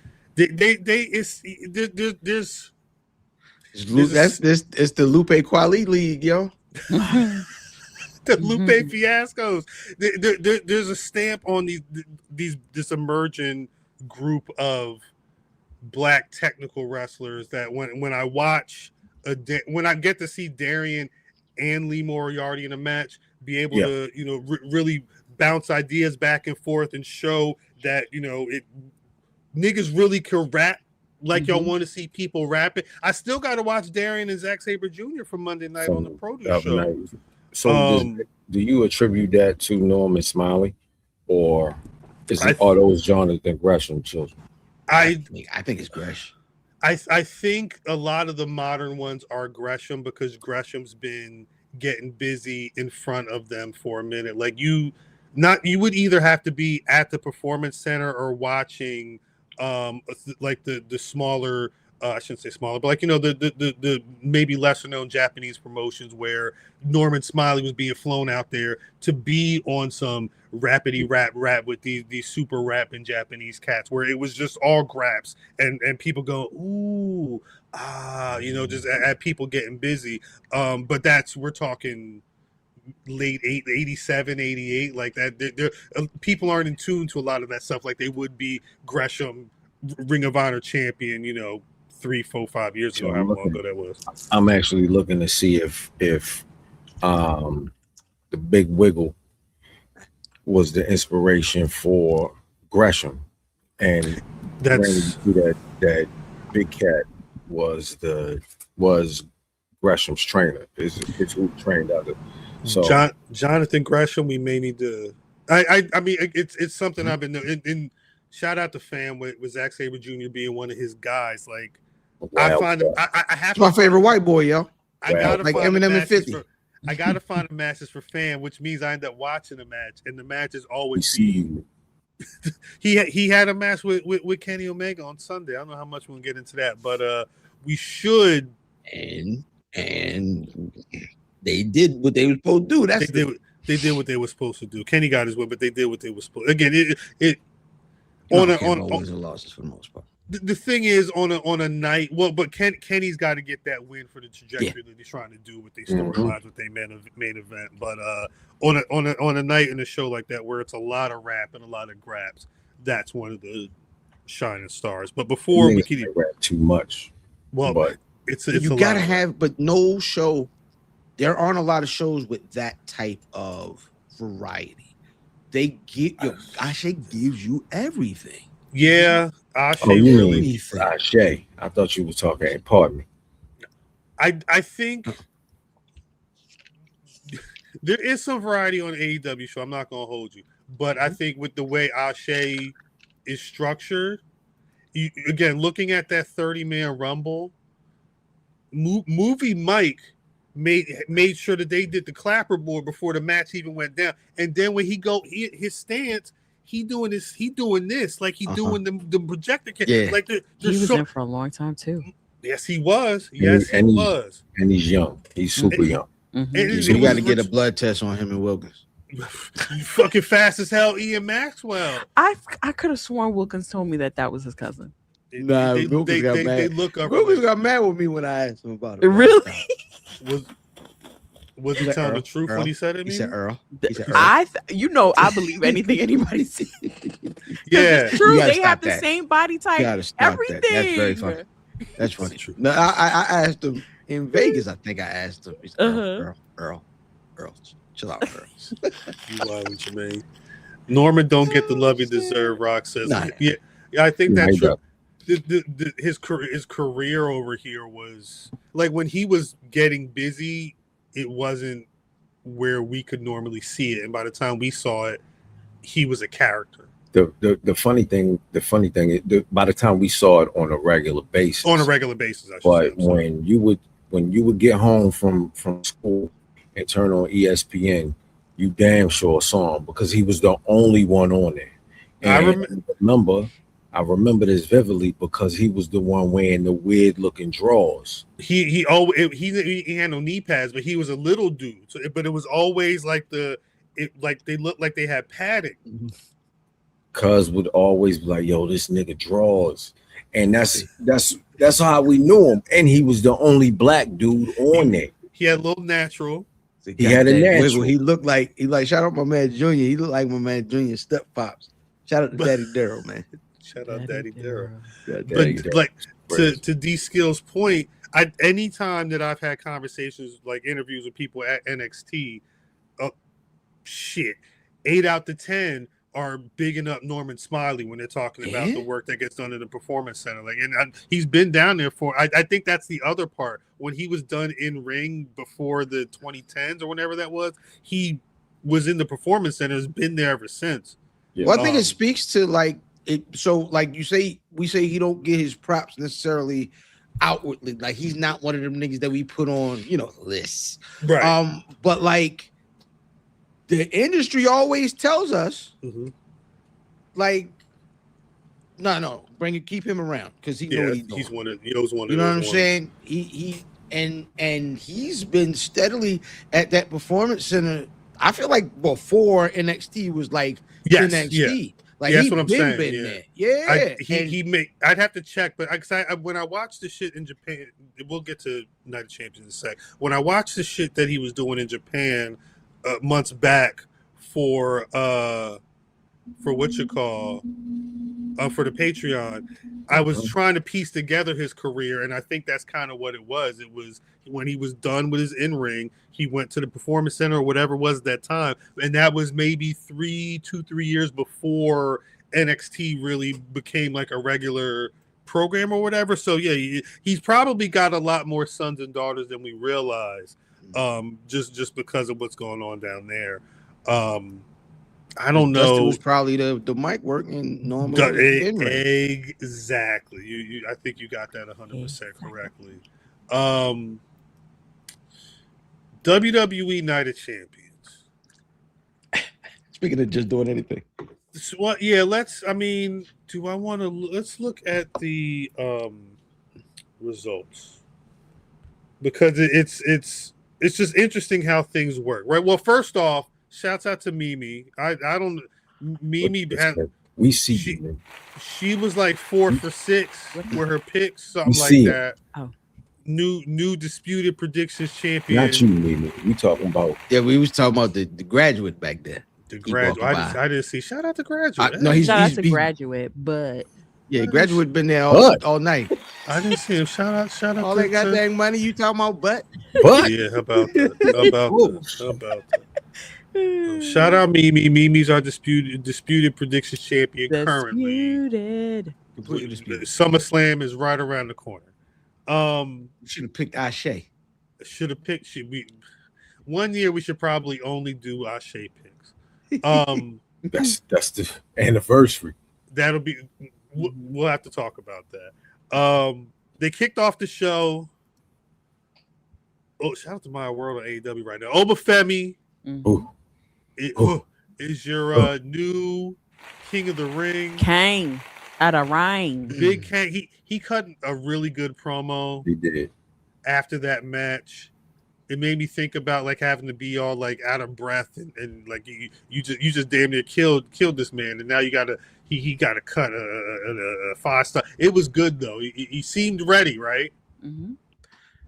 A lot of people said that Jay got in too much offense. The big dispute he was Jay was saying, he said, "I'm gonna make you tap. I'm gonna do all this shit to you. Warning shot, bah!" For the shot, after the shot. It would have been better if he was like warning shot and he threw one back. That was two on brand. Water shot, tequila. Tequila. The biggest conversation out the match was before Oba powered out of the sleeper hold he had. He big tapped the mat 3 times, and people was like, "Oh, he tapped." Even Jay was putting on IG. He tapped. I'm like, I don't think they call those taps, but I'll say this: they don't call those taps. Teach people not to do that. Don't do it. It's don't do that. It's one of those things where you can kind of tell when people ain't really been watching, because like it's not like that's the first time that's happened, but for the people who ain't got time in, those types of taps they may misconstrue and assume that's going to be you know what I mean? Like there's a difference in the cadence, but teach them not to do that. There's a difference, but here's the thing. The best wrestling is logical wrestling. Like when it makes 100%. Sense to everybody, just what you see in front of you. Not like I know better because I be watching. Right. So I think you have to because I would like at one point for that someone just doing that involuntarily or like not trying to tap out. I would like to see them call the match like up, you tap. Because I feel like that makes it's logical sense. I'm glad they didn't do it there, but like I would like to see them do that somewhere. But yeah, don't do that in your matches, please. I would prefer. Excuse me personally, if y'all didn't actually like inadvertently tap, like well, might as well call it. Well, speaking of things, because I mean this is Fallout. We it's Thursday. Y'all shout out to Two Dope Marks and the Enemies and everybody else who's been podding already. Appreciate y'all. Love y'all. We gotta. There's no way I needed to see this on Saturday and then come Monday. I mean, I don't even because care. We Brock knew Lesnar where they were going. I did not. Did they know where they were going? We knew what the destination on the GPS was, but the timeline was already saying what they was going to do. And so they was like, I think that's a big part of it. I think that's a really big part of it. Everybody was saying it. And then because they want to swerve people. Wait, we were surprised. Yeah. Hold on. Talk about it. But the nigga won. So I'm only going off of what you give me. Mm-hmm. So correct. I'm surprised that the nigga who won the tournament to get the challenge for the heavyweight championship says, you know what? I don't want my match. He didn't say that. He said it'll be there. It's the same thing as saying I don't want my match right now. I'll take that when I want it, is what he told Adam Pearce backstage after the situation. Will take it later. Run them D skills posts up. What D skills say? D skills says, shout out to D skills. Shout Say out Heyman to talking you. about how he always respected stipulations in ECW in that interview last week. Wow, that's a good point. Seems like foreshadowing in retrospect. That's a good point as well. That's also a shot that Heyman would take in public. That is 100%. a very Heyman shot. So he's been talking a lot of booking, with that product in particular outside too. So I'm not surprised, but I maybe we're in a situation where some of the stuff that everybody was saying could have been factored in. Like maybe you don't do it the specific way, but if you've got a tournament where Obafemi could potentially be winning it to become king to get the championship that he says he wants, and he's got this other guy who's been bringing up the entire tournament, like, I'm going to win this tournament, and I'm going to fuck this man up when I see him next time. He been talking cash. What did Brock say on Monday? Hey, I ain't been watching the show, but my guy Paul told me what the shit you've been saying, and that shit ain't cool, and I'm going to kick you in the jaws, boy. Like, all this dumb shit. Like, shout out to Brock having a proper perspective on his own promos, by the way. Why is Heyman there? Brock talked. He talked for himself. The shit is so confusing. No. I think that they had ample opportunity to make this match happen and cause a situation where again, I'm just going to bring it up, where in the first round of the King of the Ring tournament, Seth Rollins loses in the match that Javon Evans wins, and then somehow on the same Monday night where Obafemi say I'm not gonna get that title match that I just won for SummerSlam at SummerSlam on my own choosing. Seth said, "Hey, brother, we might not be able to do this anymore." You know, we've been down the road 14 years, brother. Hey, I ain't gonna lie. That's my favorite Seth. Cal Heyman is funny. The one right now. That's my favorite Seth. Yes. That promo, that Seth. It was a great promo. He's not doing nonsense. Like he ain't no weird Joker character. It's reality. Like it's based on who Yo is, and he ain't wearing no weird outfits. It's just him being him and coming and rapping. Hey, that was dang near Tyler Black.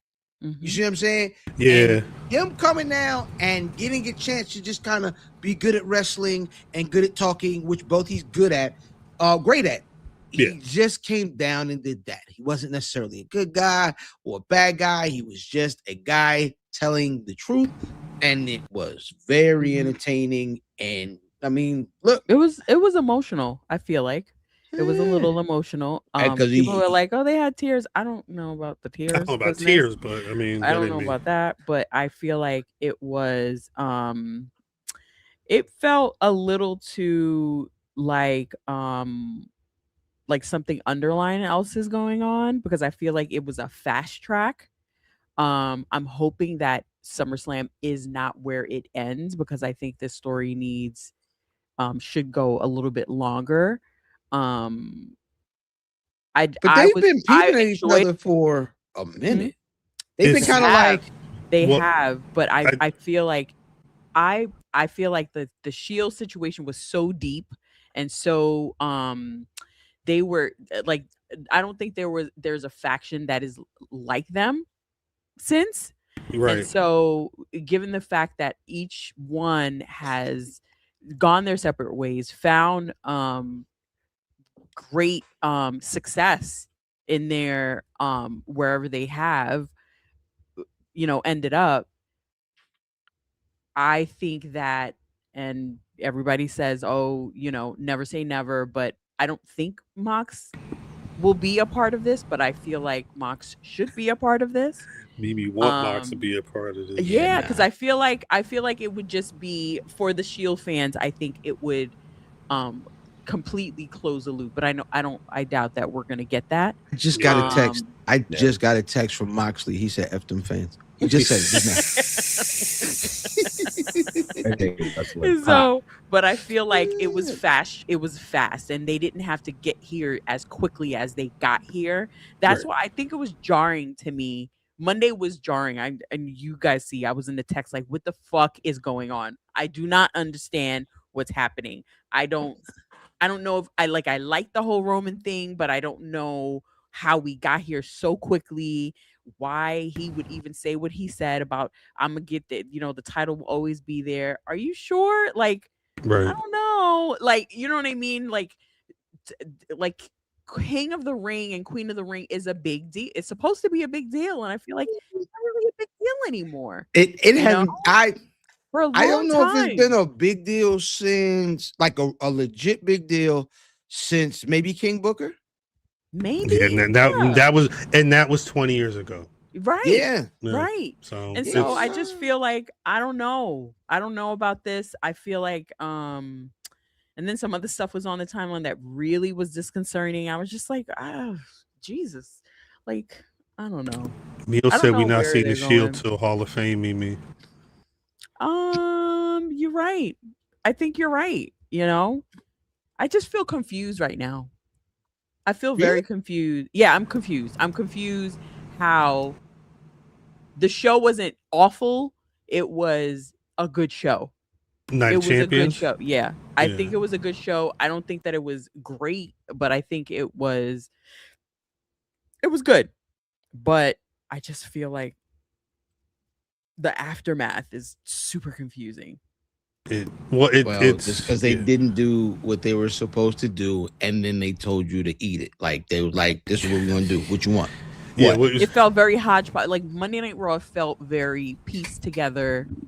Like something happened and everything changed completely, and no real thought was put into it. It was just like, come on, let's just put the show together. That's how I walked away, and that's what my timeline looked like. My timeline was super confused. I think it's an interesting thing because what we have now are multiple captains, right? You've got supposedly Triple H supposed to be steering this thing, right? But he's got to get gas money from Netflix, right? He's got to get the directions from USA, right? But he's got to get his license to drive from TKO. So like it's so many people have a say in where things go right now that it's going to make the product feel disjointed, confused. Because of that same, because everybody thinks they are the most important girl in the room, right? Netflix is like, I'm Netflix, and TKO is like, nigga, I'm all the you know what I'm saying? I feel like USA might know their place. However, I feel like they do too. It's a situation where like all right, we gotta go to the school dance. How do we get there? And you got 3 niggas giving directions, and that is how it feels. Like that's how it feels watching this. Is like you use Main Street, but you can use Broad Avenue to get there too. Broadway. It's just so it's an interesting time, and I think it's more the product is such a quote unquote product of the sum of its parts. Like we see what's going on in the background, and like even Austin evident. Theory too. Yeah, like even with the Austin Theory too, like and the Paul Heyman situation, and it just felt like, and then Maxine just looked like everybody I personally feel like, because I always watch people's facial expressions, how they are, the body language and all of that. I just, for some reason, I'm just hypersensitive now because of the 3 guys that came up from NXT. I'm super, super hypersensitive, right? And I'm hypersensitive because I'm a Roman fan and he's been on TV for a bit longer than he normally is. So I'm just kind of like watching. And I feel like a lot of people that came out on TV had an air about them. I feel like Obo came down. He did his thing, but he looked like, okay, maybe he got like shit changed and he was trying to get back into it. He did it, like he nailed it. You know what I mean? He did what he had to do.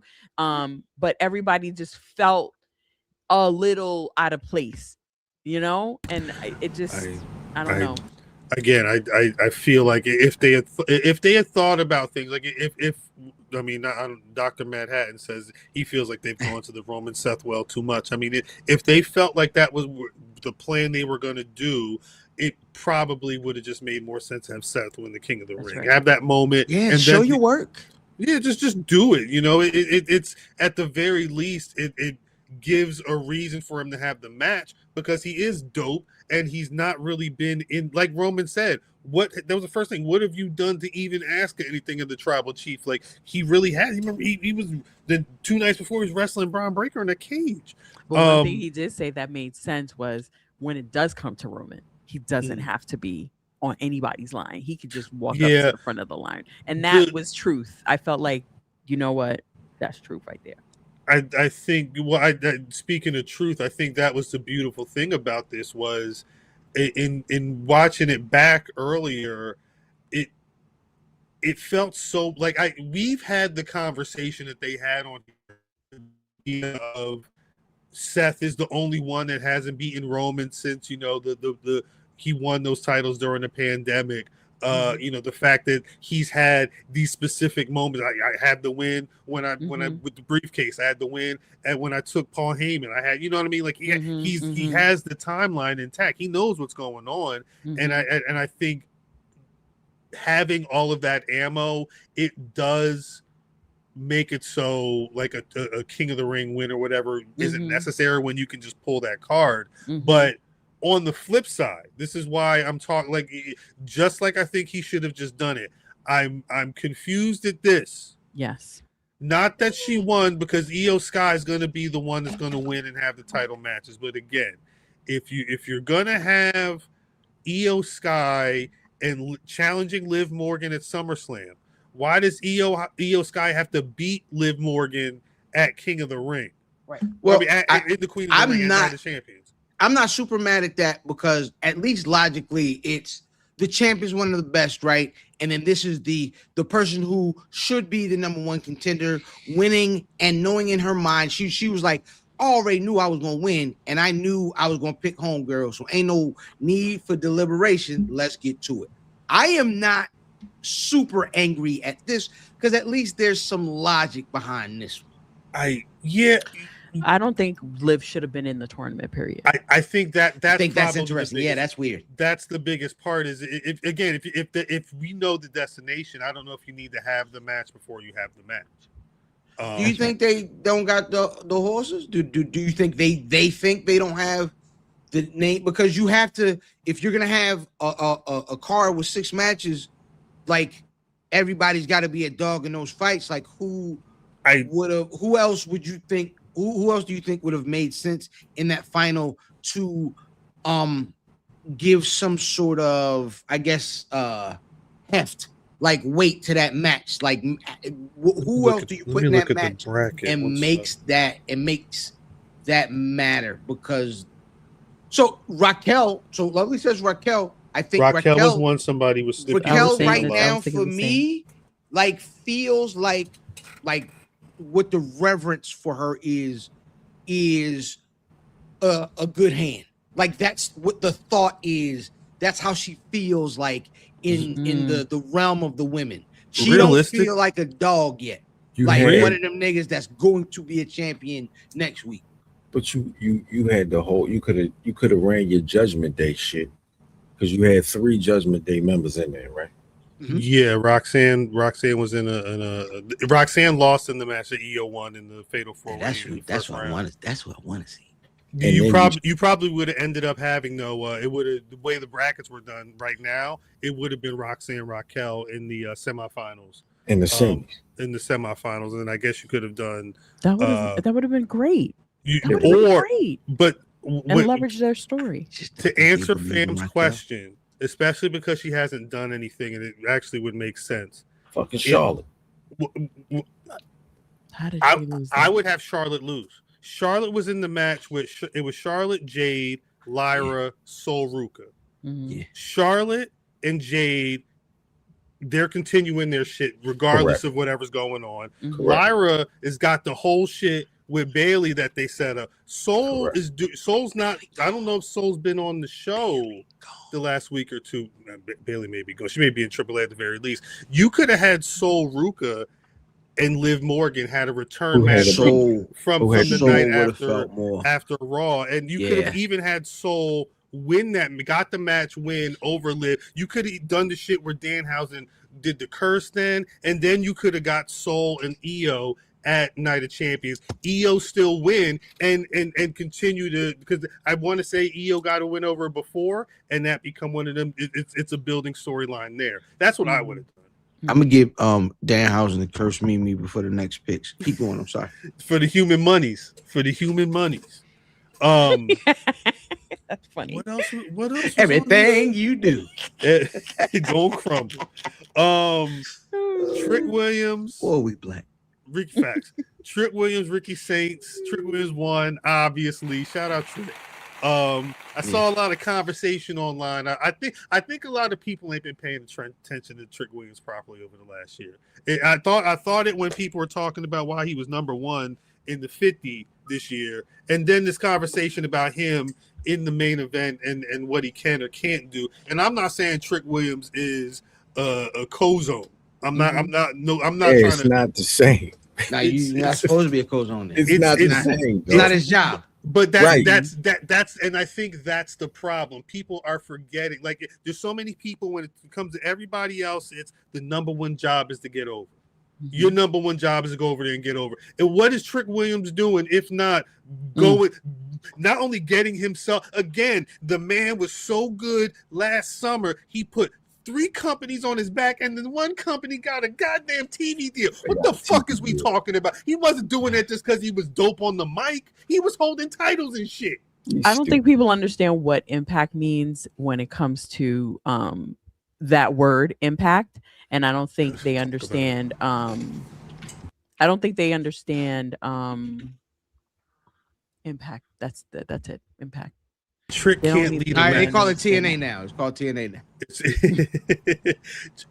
That'll be the first 3 episodes of What You Call coming up soon. You find the whole story. Trick can't lead a match is fine.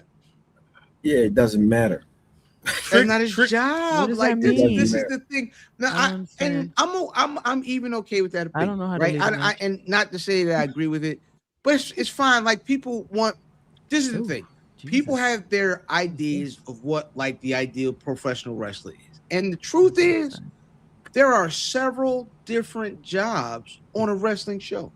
Mm-hmm. The niggas at the top of the card don't got the same job as the niggas at the bottom of the card. Yes, they all wrestle, but they all wrestle differently. And there's a difference between an opener match, there's a difference between an intermission match, and niggas at the top of the card got a whole nother job. So that being the case, if you don't think Trick can lead a match, that's fine. Has Trick done his job more successfully than 98% of niggas on TV? Right. Yes. Right. Now the other thing I want to mention before we get on to other things from that night. Well, I mean it's the Tiff Stratton won, but that's they flew Sami Zayn out to have the triple threat match, and he won. He won. This is fucking won. He fucking won. He fucking unbreakable. I'm surprised. When we're talking about a WWE that has like 2 post Night of Champions, well, 3 post Night of Champions booking decisions where I'm like, what are y'all doing? This is a little different to me only because is it gonna be Cody Sammy at SummerSlam? Like, what are we thinking with this Undisputed Championship? Yeah, it's still Cody Punk. The idea is going to be that Punk's going to return because they're saying that Punk should be coming back on Raw on Monday because they're going to be in Chicago. That's the thought right now. Yeah, if Punk don't come back soon, he's going to be detoxed at this point. He's going to be Dr. Dre detox. Like, because people are like, well, he got to come back soon. SummerSlam around the corner. Like, look, he's in such great shape. Yeah, that's all they've been saying. I mean, 2 weeks ago, he was in bad ways with Triple H, and they keep way back to calling each other names. They had to clean that one up, though. My problem is how motherfuckers complain about this shit being predictable. And then when you get some shit that you did not think was going to happen, everybody's upset about this shit. I don't think people are upset. That's not what people are upset about. Yeah, they do love it, but I ain't never seen nobody. Niggas is talking. Pardon me. Let me take. They talking crazy because of what happened. Well, that wasn't Bully Ray. Who was talking crazy about Sammy? Russo. Vince Russo. Russo talking crazy about everybody. Nigga, you made 1-800 collect the champion. Nigga, shut up. Let's be for real. I don't think that TNA. Dark Side of the Ring is going to be too favorable on you, buddy. You ain't been to business on it for a minute. I side with Cornette when it come to Vince Russo. I'm saying it's Val Venus. Oh God, Val Venus. I wouldn't spit on you if you was on fire, nigga. Is talking crazy. Let Bud Budnick do his thing for. You know what I mean? However long you're going to have him. You call him Bud Budnick? He called him Bud Budnick. Is this the second biggest upset in WWE? What's the first? Not an upset. Yeah, I didn't say. I don't know if him winning in Saudi is a bit of an upset, but it's not bigger than like 1, 2, 3 Kid beating Razor Ramon. Right. It ain't bigger than when Bob Backlund won the title. It wasn't bigger than whenever Barry Horowitz got a win. Like right. Well, that's the thing. That's the I Love Boosters is the worst movie I've ever seen ever conversation. It lets me know that y'all don't have enough match watching time to really be able to make those types of comments. But it is interesting. I mean, they did it in Saudi. Yeah, they did the thing over at the thing. Look at him, son. Yeah, them people was up to. That nigga And then that nigga came back talking at that. I said, Yeah, with he been driving fast in cars all week. Every time I see him on the timeline, and they was listening to Smokey in the car. That nigga, yeah, he was. See, cruising together. Yeah, gang banging. Oh, that was the wrong song. I'm sorry. Yeah, that was the other Smoking one. that coke, doing that dope, smoking that coke is amazing. Doing the Oh, dope. yeah. Go crazy. gang banging. Rock said 1, 2, 3 Kid was the first. I don't know if I'm giving Sammy second. I do. Yeah, like that's Ron extra. Simmons. That's doing too much. Yes, what I'm saying. I think there's some Upset though. Ron Simmons was an upset. He black. I would just have he was Against black. Vader. I think that's different. Like I think what Rock is talking about upset wise is like this nigga's never supposed to win. That wasn't an upset. Sammy's You ever transitional. seen Vader compared to goddamn? He is. Jonathan Simmons. That's fine. And we've seen transitional champions before. They're part of Yeah. it, but it's cool that he did it. Oh, you Listen, saying specific to Transitional. WWE. I like transitional champions to get to the place where you need to get. Yeah.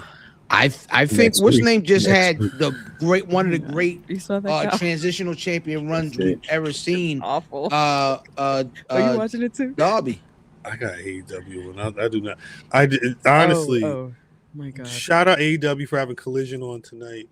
Mm, It's the first time in a while I've not watched Impact. Shout out AJ Francis. yeah.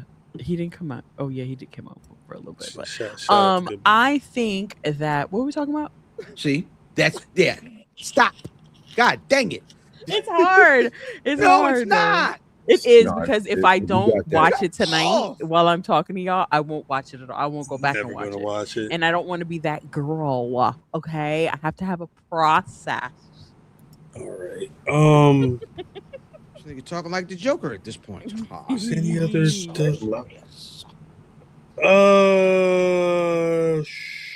Y'all, that's Yeah, whatever. Darby's got the greatest transitional run of any transitional run I've ever seen because it had a purpose and it did things and it had a feel and it was all good. And then when he lost, we weren't mad because we understand that this nigga just beat his brains out for a couple months and now the nigga who makes their TV better when he has the title wins again. Yeah, and you know what you're talking about?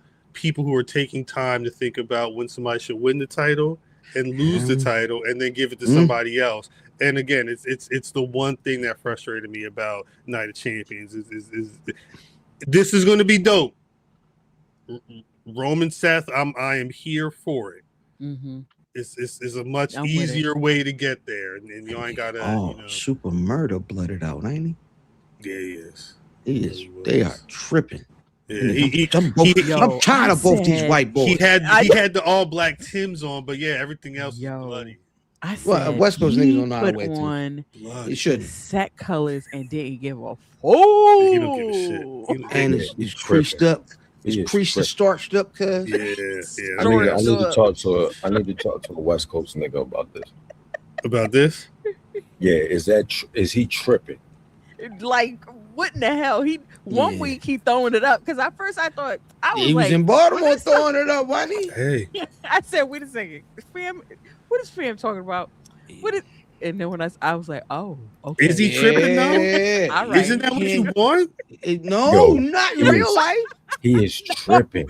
I thought on that's the what damn they national wanted. TV. No. Why not? Not only Just love the violence. Paru Fatu. Paru Fatu is his name now. That's a great job. Paru Fatu. Paru Fatu. But I'm saying so is like, and I'm not trying. I'm like dead ass. So like he should not represent his affiliation at all. No. Oh, Cal. at work? He's at work, Cal. Callie at On work. national TV. No, Shout out. Cal. Shout out to my mans. What? But what I'm part of his story is that he was in the Yami. No, we didn't talk about no colors. My man. We talked about the claim. He was representing the NOI family when he was doing his dirt. Cal. It was all about the family for real. He wasn't putting off for no set. Cal. Problem though. Hey, Cal, write down Paru Fatu for Paru Fatu. Paru Fatu in the name. Fatu. Should But not be wearing the red problem is Ever. or past the blues. Ever. what he's doing on TV. Mm-hmm. That can turn into a problem for. We've seen people. I'm tripping. I'm tripping. You ain't. I booked Both of the y'all. Drew to be the guy And he's facing the one that has the most sense than all of us. He got I'm more sense tripping. than us. No, that nigga watch fight videos all What day. I'm saying is, if he's not supposed to be doing this, that should not be part of his character. Then he should be fucking. Hold on. Umaga or Nobody somebody said like part of that. his character. He shouldn't But be nobody the said nigga with gay. the now if he he's shouldn't be throwing the up nigga with the fake handcuffs sets. and the cop cars. Then If he's throwing up fake No. sets and it's not a real set, I'm okay with it. No. Yeah. I don't No. know if Is he it can a throw real up a set? fake. No, if he's no, a real is he blood, I don't throwing know up if he can fake throw up set? a fake. Because Because- somebody else because- was throwing up sets. No, because with her niggas that husband. know that ain't nobody. You can't. Niggas that know You shouldn't be throwing up fake sets either. I don't think he can if he's a real blood. if he's throwing up, this is what I'm saying. But if This he's is why throwing we up need a real- West Coast. We need to call Yeah, we our need a West Coast Westie. correspondent. It ain't just, but it can't that? just be a West Coast nigga. It's got to Niggas be a is nigga potting that right know. now. I don't know. That's so. Oh, I Somebody, yeah, somebody that's breathe, at least breathe. adjacent to somebody that get busy. It can't just be a Hold nigga on. from California. Damu hold You know what on. I'm saying? Hold on. Hold on. Fatu. Yeah, Damu Fatu. Damu Fatu. No. That's great. He never talked about. He talked about that stuff, but I don't think that stuff needs to bleed into the character, and I don't think it, because That's- because of what the basis of his Oh, character bitch. is being so real. I Okay. think what we saw, before we Said, even go knew call him, him right right? Before we even knew him,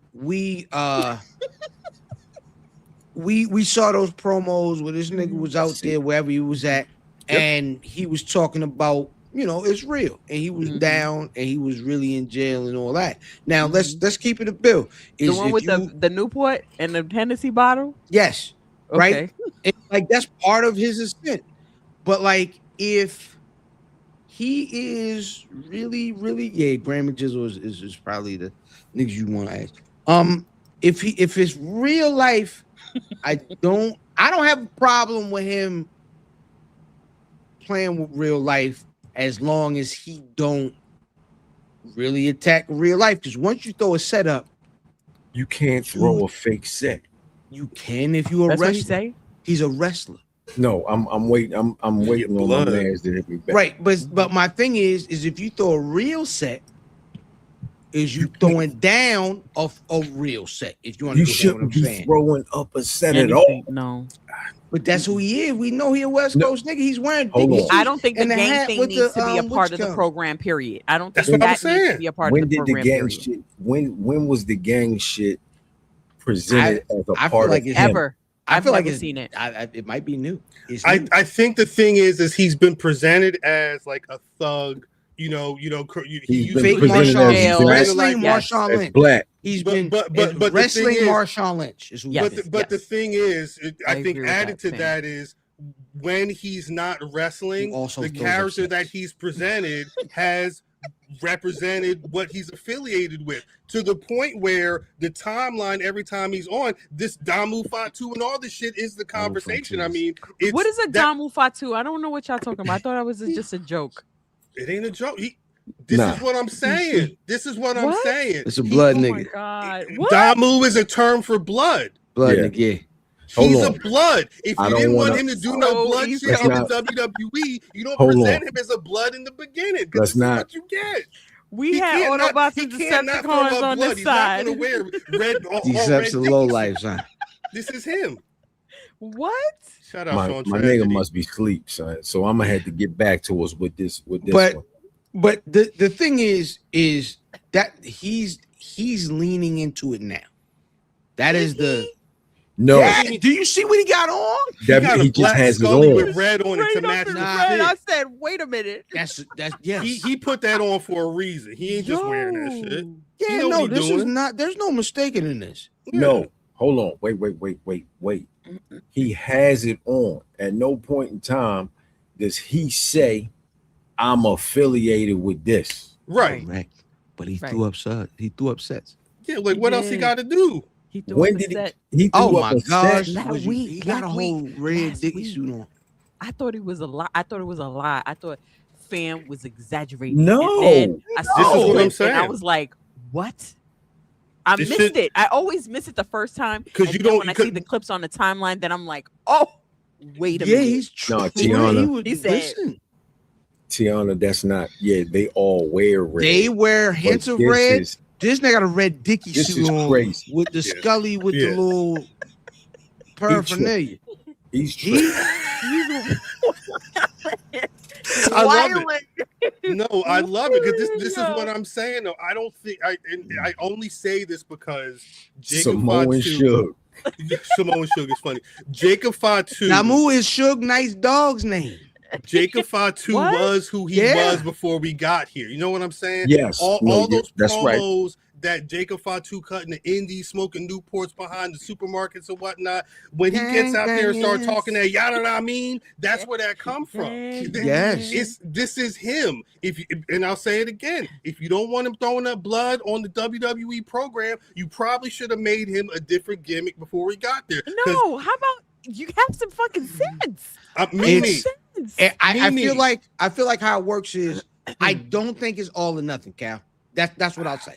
To disagree with you, I'll say I don't believe it's all or nothing, but I also believe there are places where you just chill out. Like you could play something on TV, but there are things that you are better suited being like, I stay away from. Then that's why you don't tell everybody, hey, you know what our best advice for you with your character, be you turned up to 1,000.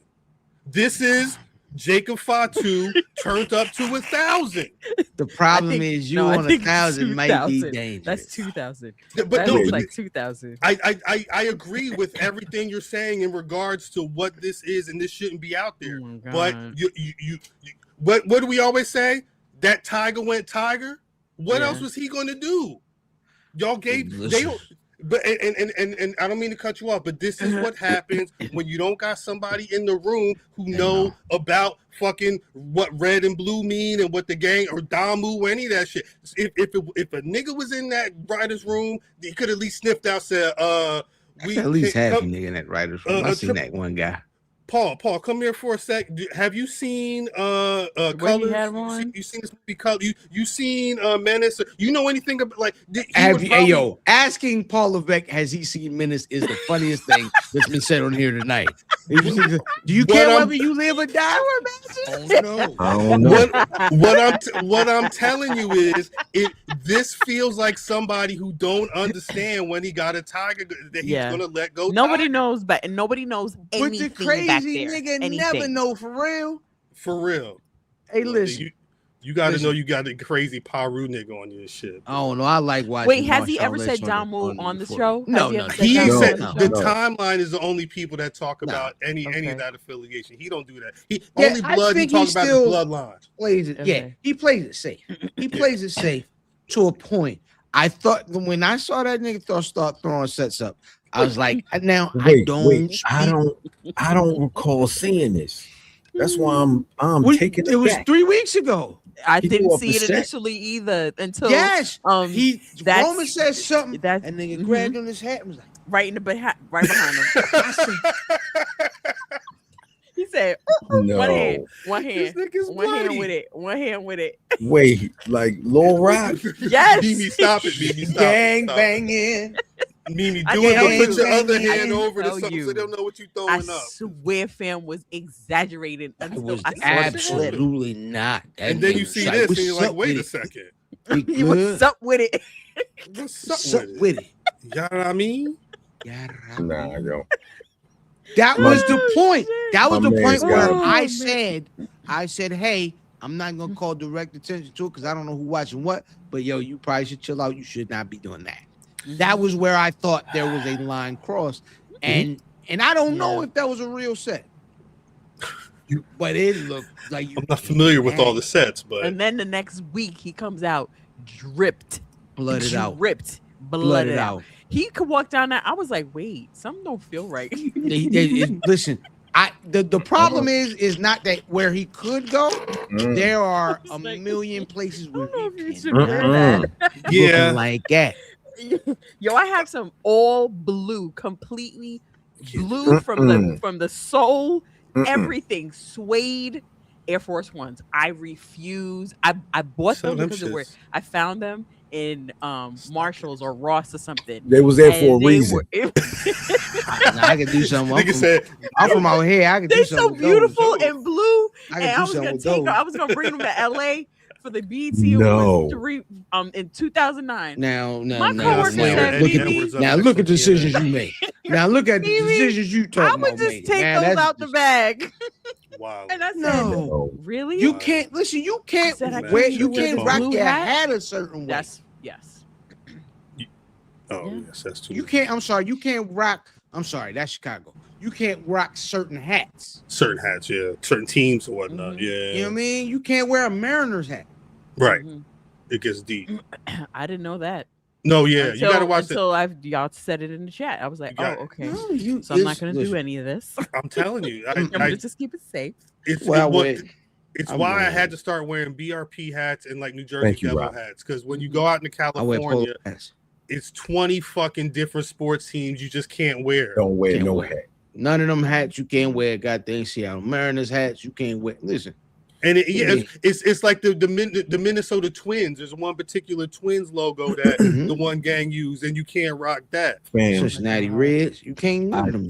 I've told this story on here many a time when I was in Chicago, and wore my hat wrong. Break it. You can't wait. Yeah, you can't break your hat off. But this was prior to even knowing anything about it. And the thing is, I heard Memphis Bleak tell the exact same story that I did.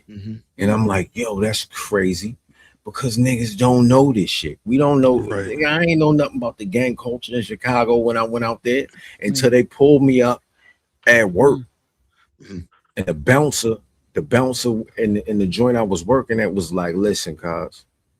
And that's what he said. Listen, you cannot wear he said, do not wear your hat like that. He said, listen to me. Matter of fact, don't wear a hat at all. He said, because where we are is active and I'm out there like this. Just like, your hat broke off, cuz. Yeah, for real. Don't do that. Leave that in the car. Wow. GDs and all them. I did not know that. Yeah, this was Vaughn, this was 20 years ago. Yeah. There's certain things that kind of the white niggas that watch wrestling ain't never gonna know. There's shit like this. They're not picking up on half of this shit. At a point in time, you never gonna know. Like, you're not gonna understand. And sometimes it's not worth it. I feel like niggas be like, yo, nah, this makes me more authentic. And you know what I'm saying? Even if I'm throwing up a fake set, but like, what are you doing? you know what I mean?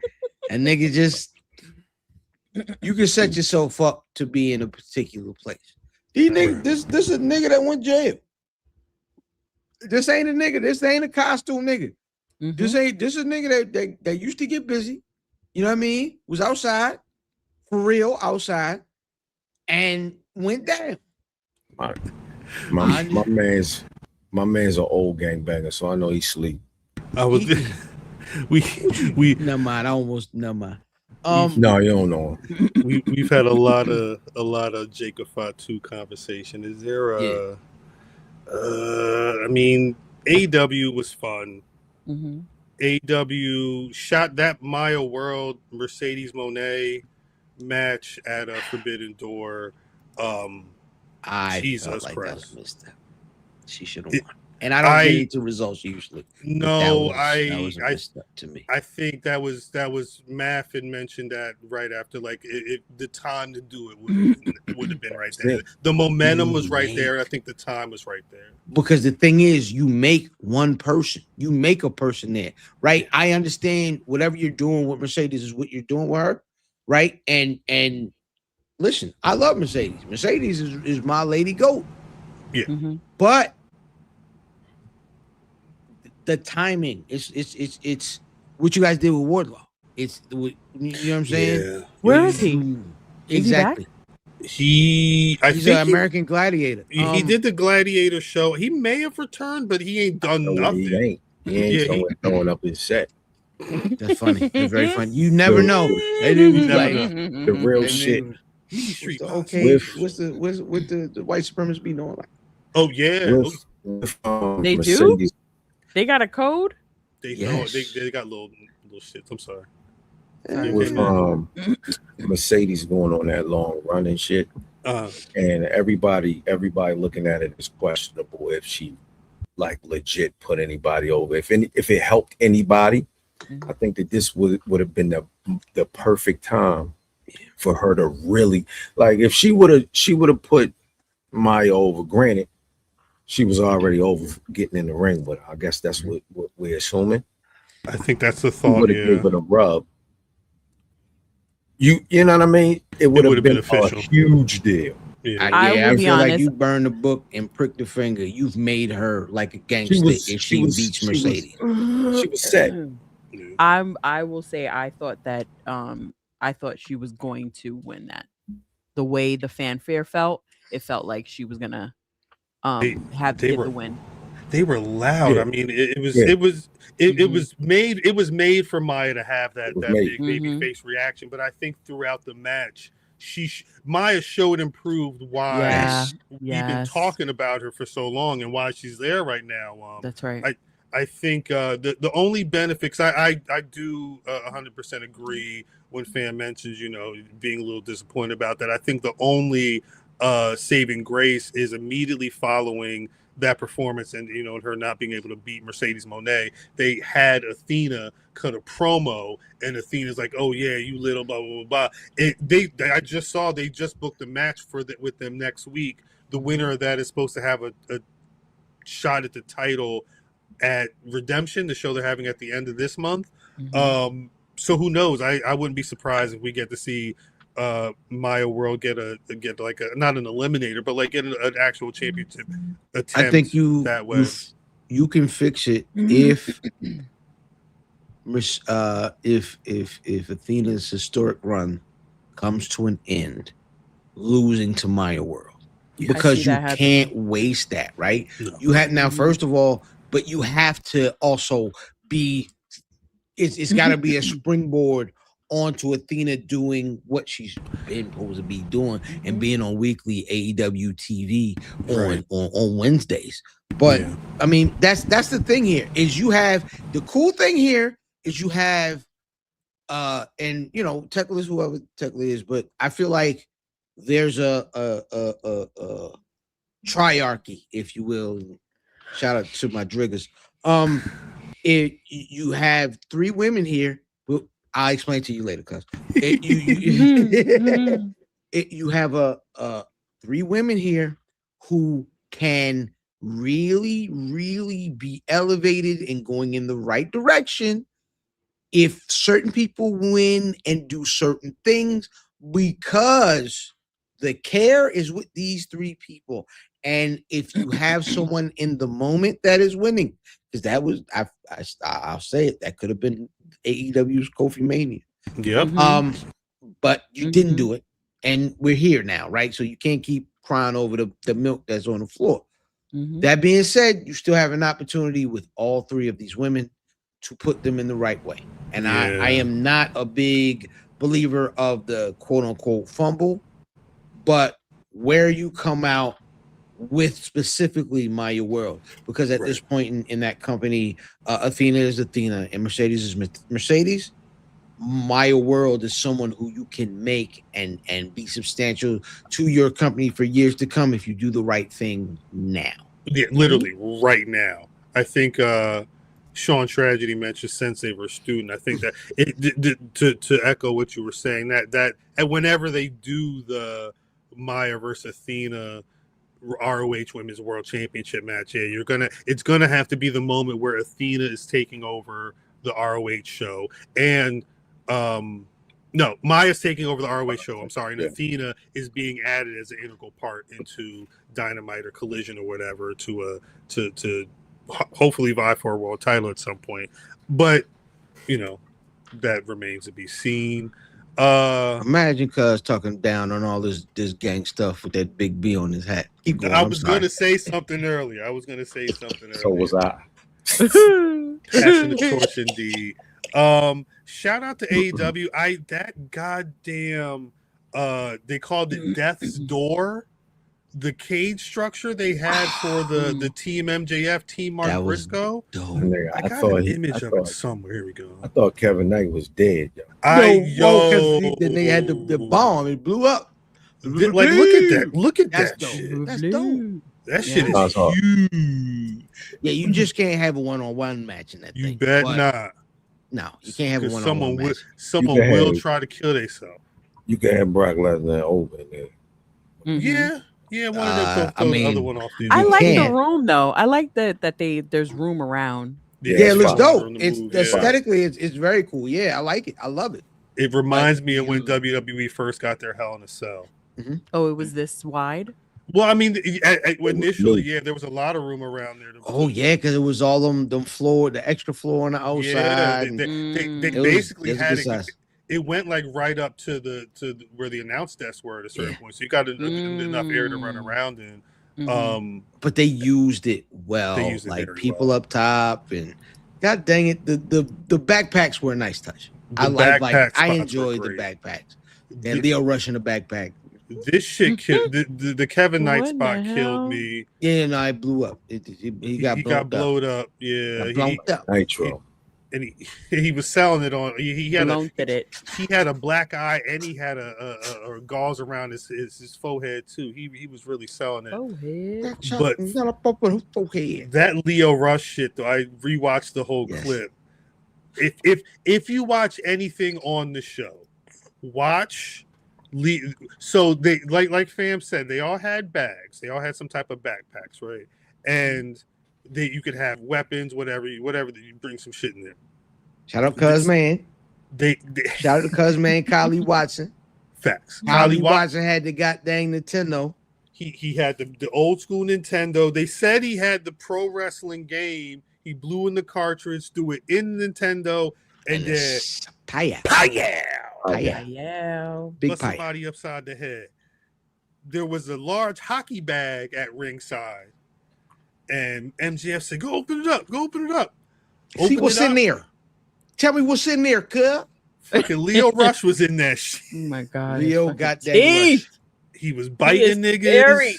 He's been amazing. He's good at it. At right now, him and the funniest part of the whole thing, I had to grab a shot because after Leo Rush did his whole thing, MJF, they were like, "Put him back in the bag, put him back in the bag," and Kevin Knight's like, he's stuffing in the bag. He's like, "Yeah, fuck all that shit, fuck all that shit." You can hear him audibly on camera. It was the funniest shit to me, but it's turned into because they had a match on Dynamite last night. Leo Rush and Kevin Knight, and they both cut promos after the fact. They're online reacting to each other. It's here. He had the black belt and shit. He debuted the black belt during the match in Dynamite, which was the black ROH World TV Championship, which was cool. I don't know if this is gonna. I don't know what this is gonna mean. I think it's gonna definitely result into dope matches. Hopefully, get a pay-per-view, the two of them, like a pay-per-view bout between the two of them would be nice too. I'm good with that. That's it's like Lovely was on here saying earlier, like a defined mid card, right? Is really, really important to the show, right? Because your main event scene is a small group of outliers, right? The better your mid card is on your TV, the more vast that your mid card is, the more niggas that you can put on the middle of your TV to have entertaining things, the better your TV is, the better your product is, and the fuller your whole product is because the truth is, when I call your main event scene the outliers, that means they're few and far between. Right? They're shout out to main man. They're the new APA. Yeah. As a matter of fact, Bobby and Shelton are going to be having an open challenge at Fourth Rope at Essex Fest this Saturday, 4th of July in New Orleans. Yeah, I think they just returned to AEW TV like a week or so ago. How long were they gone for? A minute? Like 2 shows? I think they were there was months maybe. I think they were both dealing with some type of injuries or something at the same time. I feel like they wrestled. If it wasn't last week, it was the week before, and they were talking like this is the first time they wrestled in a bit. But no, they outside. They're going to be outside at Fourth Rope this Saturday. But the more that you have accessible guys in the middle of your card that are making entertaining television and content, the better your show is going to be, right? The less you're questioning these guys in the middle of your project, your product, the more valuable your television is. So guys, pardon me, I'm sorry. Okay. So I just got off the line. Just got off the line. Nigga said you better not be throwing up anything that ain't official. And it said if you are not affiliated, you cannot throw up anything that's official.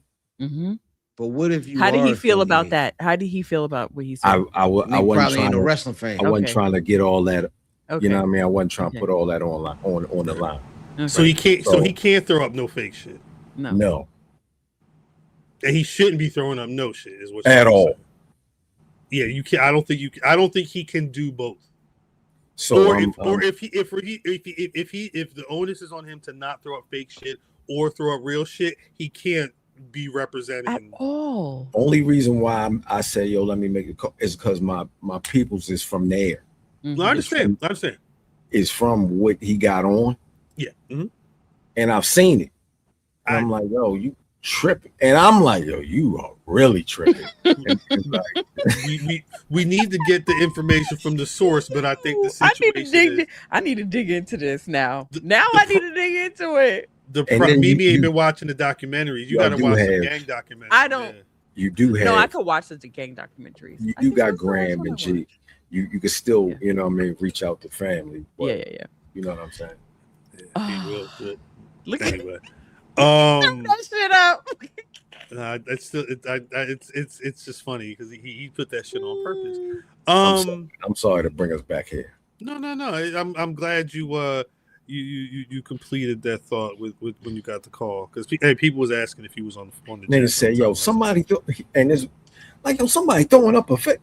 Calm down. It remind you. There's a with video. Them? This video. Are you with them right now? Get away from them niggas. Good. Talking about. He said, hey, you be safe.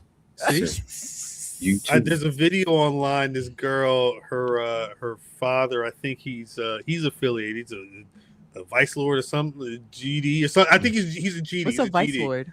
Ma'am, master. Ma'am, master. They're in Chicago. That's a gang.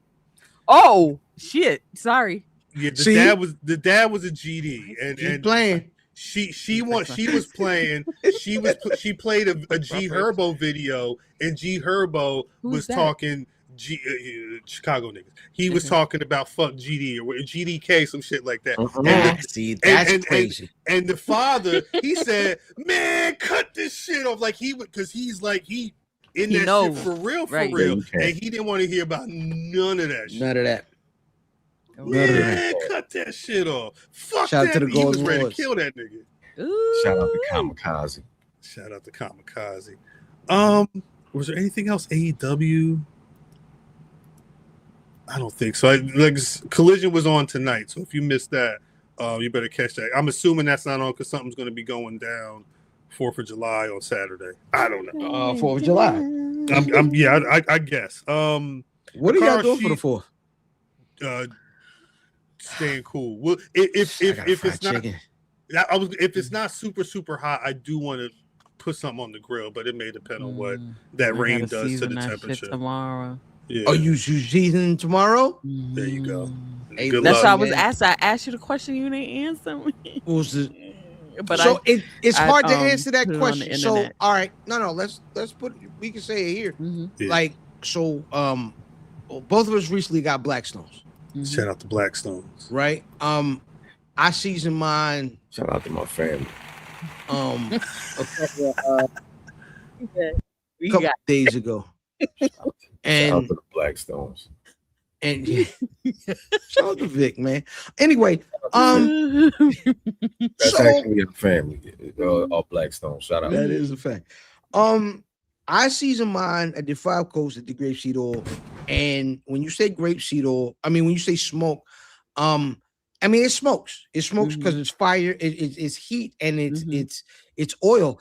But like my backyard or my deck would be more smoky when I use my my chimney for my charcoal chimney. Okay. It So said it's to use a thin layer for it's gonna smoke, but just use a thin No, it layer. has to smoke. It has to smoke. Yeah. It has to smoke. But the thin layer will let it. You not saw how be black so bad. mine was. Yeah. A little bit of grease on that. You got to burn that shit off. You got to burn all that top shit off. I did 5 coats of grapeseed oil. And listen, it took about an hour. You said? Yeah, an hour and some change. You know what I mean? Yeah, Have that's what it says. enough, Hour and a half. Have a nice little couple beers out there. You know what I'm saying? And then I made some bacon on it, and just to, it was good. No. The bacon I made wasn't really for eating. I just made it to have one more coat after the grapeseed. Oh, okay. But you don't want to have any of your OG layers be animal fat. That's a different conversation. But yeah, so the first meal I made on my Blackstone. Huh? You put lard on that? No. Grapeseed oil. Nah, grapeseed oil. That's why you don't grill. That's why I don't ask you no grilling questions, because I know I'm not going to answer. Math show up. Math just shows up. You can use Crisco eventually, but usually it shouldn't be your first layer. Your first layer, you want something with a higher smoke point to get you a better butter. Nah, never. No. Nigga. Mayonnaise. No, butter. So what do you use? Mayonnaise. Grapeseed oil. Grapeseed. Okay. Grapeseed oil, avocado oil. Okay. Or it's grapeseed oil, avocado oil, and then the actual Blackstone product. Yeah. Like those are the high 3, and then you going on down further to stuff that's gonna smoke easy. You use butter and use butter and mayo for just cooking, but we're not talking about cooking. We're talking about seasoning. And when you're seasoning cast iron, you're really developing a non-stick coating. layer. Yes. Yeah. You're making a non-stick nice layer. little roux. You gonna make chopped cheese on that one? No. Put a nice little roux on there. That's another conversation. You gonna make chopped cheese on it though? I can. Yes, chopped cheese. Anything at this point. You can chop cheese on there. You know what I'm excited about? Vegan burgers. No, and it's the second mention of this gentleman on this podcast, which is incredible. Okay. Right? We mentioned John Candy earlier. Mm-hmm. I can make Uncle Buck pancakes. Oh, what is that? Never seen Uncle Buck? Uncle Buck was making pancakes this goddamn big, boy. Uncle Buck pancakes. I'm excited about the pancakes. Tomorrow I just got my the nephews are coming Blackstone. and spend the night, and I'm like, I gotta just got the Blackstone breakfast kit. Nigga making pancakes the size of pizzas. These shits is fucking super caps, bro. Yes. And you got the little egg, the round egg joints. Yes. The round egg joints. The egg McMuffins. Yes. Those. I'm excited. That's what you making? I can make whatever. Come in. Egg McMuffin. I know you You going. off tomorrow, cuz? You off tomorrow? Fam, kitchen. Absolutely. Hey, So you need to go for 10 lunch. o'clock. I Brunch. was going. So No, Math, this 10 o'clock, Brunch. you gonna go to fam house and he gonna be like this. no, because you you see them pancakes? Oh my God. The butter is stupid. The butter is crazy. that's a whole pack of butter. It's the whole fucking table. That ain't What is parquet. this? That's not Shit, parquet. that ain't parquet is not butter. That ain't parquet. Uncle Buck pancakes. Eating Love them. parquet nowadays. They would not be eating that shit. Parquet. You say butter, I say parquet. parquet. That ain't parquet. This That nigga is just not said cooking fucking butter. phrases is correct. That's Oh, exactly what's happening. shit. That's exactly what was happening. Thank you, Rock. Rock is the math whisperer because that's exactly. Oh what my was God, that happening, was yeah. great. I'm excited. No, it's super.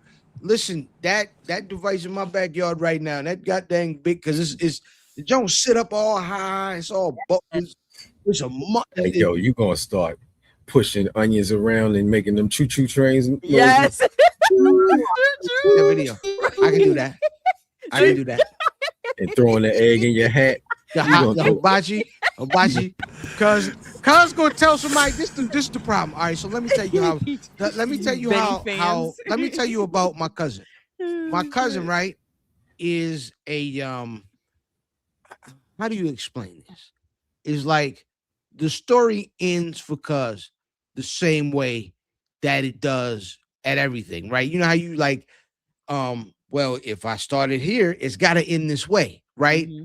So cuz is gonna say, yeah, I'm gonna say, hey, cuz, I'm gonna make some hibachi tonight, right? I'm gonna make some hibachi. Cuz is gonna tell niggas, hey, cuz at the house throwing shrimp in niggas' mouth tonight. Like, this is no. This is my cousin.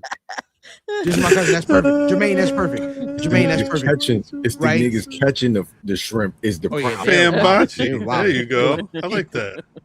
If you catching the shrimp in your mouth, you know what's worse than the shrimp? You know what's worse than the shrimp?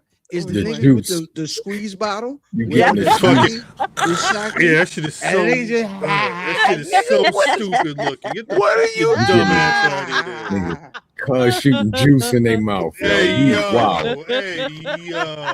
Oh shit. Oh my god. But like it's funny. Like I'm borderline currently. I am borderline like obsessed with these things that I can do with this. You can do. Yes. We did steak and shrimp quesadillas the other night. Oh, nice. Right outside. Yes. Yeah, nigga. On the Yamin. Your house don't have to smell none of that. I don't gotta get hot. No. Your house ain't gotta get hot. Amen. You see what I'm saying? You outside with the hibachi. Yes. Mm-hmm. You gotta bring some Mexicans in there. Seen that junk? What? I don't trust. I don't trust nobody cooking. Bring some Mexicans. Let the Mexicans cook the hibachi. No. Why not? Like what? Come on. They gonna eat your shit. No. Hey, these skills gon' get it. Yeah, go down for real. Get it. Go get it.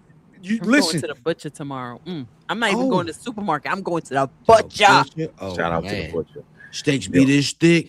Shout out to my family who didn't want to buy a cow with me. What? Yo, oh my god! No. That was a good conversation. That was a very good conversation. You know how but I'll also say that is? Wait, cuz I'm not for sale. Because I'm I'm gonna tell you. Let me explain. That's the only reason why I didn't do it. It's fine, cuz, but let me explain your goddamn ADHD. You know what that conversation ended in? Nah, what? A push-up contest with you and my uncle. You know what I'm saying? So let's be. I got. You didn't even bring it to the circle. No, I got the push-ups on tape. I got to start doing push-up contests. Yeah, they had a push-up contest. I like to run. I like to run. I like to run a lot. I like to run a lot.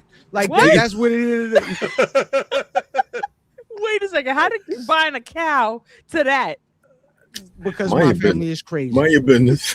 Mind your business is funny. Mind your business is very funny. No, but the cow situation, yo, I've been online like trying to find the right you gotta be what do they farm? Virginia. Like I don't have a freezer. If I have a freezer, I'm buying a fucking cow. That's what happened. That's what happened with the family because we ain't have. It was too much meat. Pause. There you go. It's a lot of meat. All right, come on. Get Mimi out of here. No, because Mimi's smiling. That's the problem. Mimi's smiling. That's the problem. It's a lot of meat. Get us out of here. Hey, you got a whole graduate in there. Bring a whole goddamn. Bring the Mexican. Bring the Mexicans to my house. I'm trashing them niggas, by the way. I'm sorry. I'm trashing them niggas when we go. A whole graduate in there. A whole graduate. Could you imagine ribeyes for days? That's what I was trying to tell my cousin. You don't even want to cut. What the fuck was you doing? I was trying to ain't no picking on the cow. I was feeding the family. This is generational shit. How much? Yo, but You won't have promise to buy you the meat videos that we got, right? I The won't have to buy videos- meat for a long Videos we time. got from that weekend, because that was also we got trench coat on camera. Okay. A lot of our family tried Fam's Famous for the first time that Who's eating weekend, chicken? right? Thank you, Rob. And it was Thank cool you. to see that response, because that's, if I don't know if you understand, that is why I do the thing, is if I can cook my cook for the folks, and my folks say, yeah, that was good, I've done Same. everything. This is That's where everything for me. My cousin is a volley. I'm gonna tell you All why of he's us. volley. All He of us. volleys. This Okay. nigga says we at my grandmama house, Okay. cuz cooking, doing his motherfucking thing, and he says, "Yo, it's better than grandma chicken, ain't it?" Disrespectful. I like that.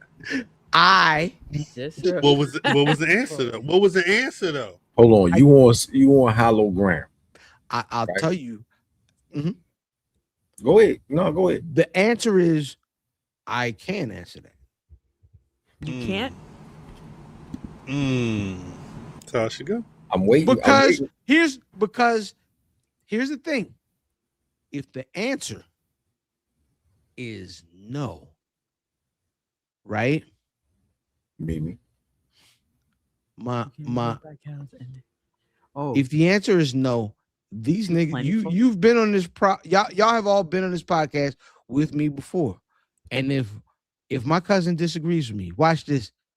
Watch his face. Watch his face. Because he's innate, he has this inability to hold his emotions. Watch this. Watch this.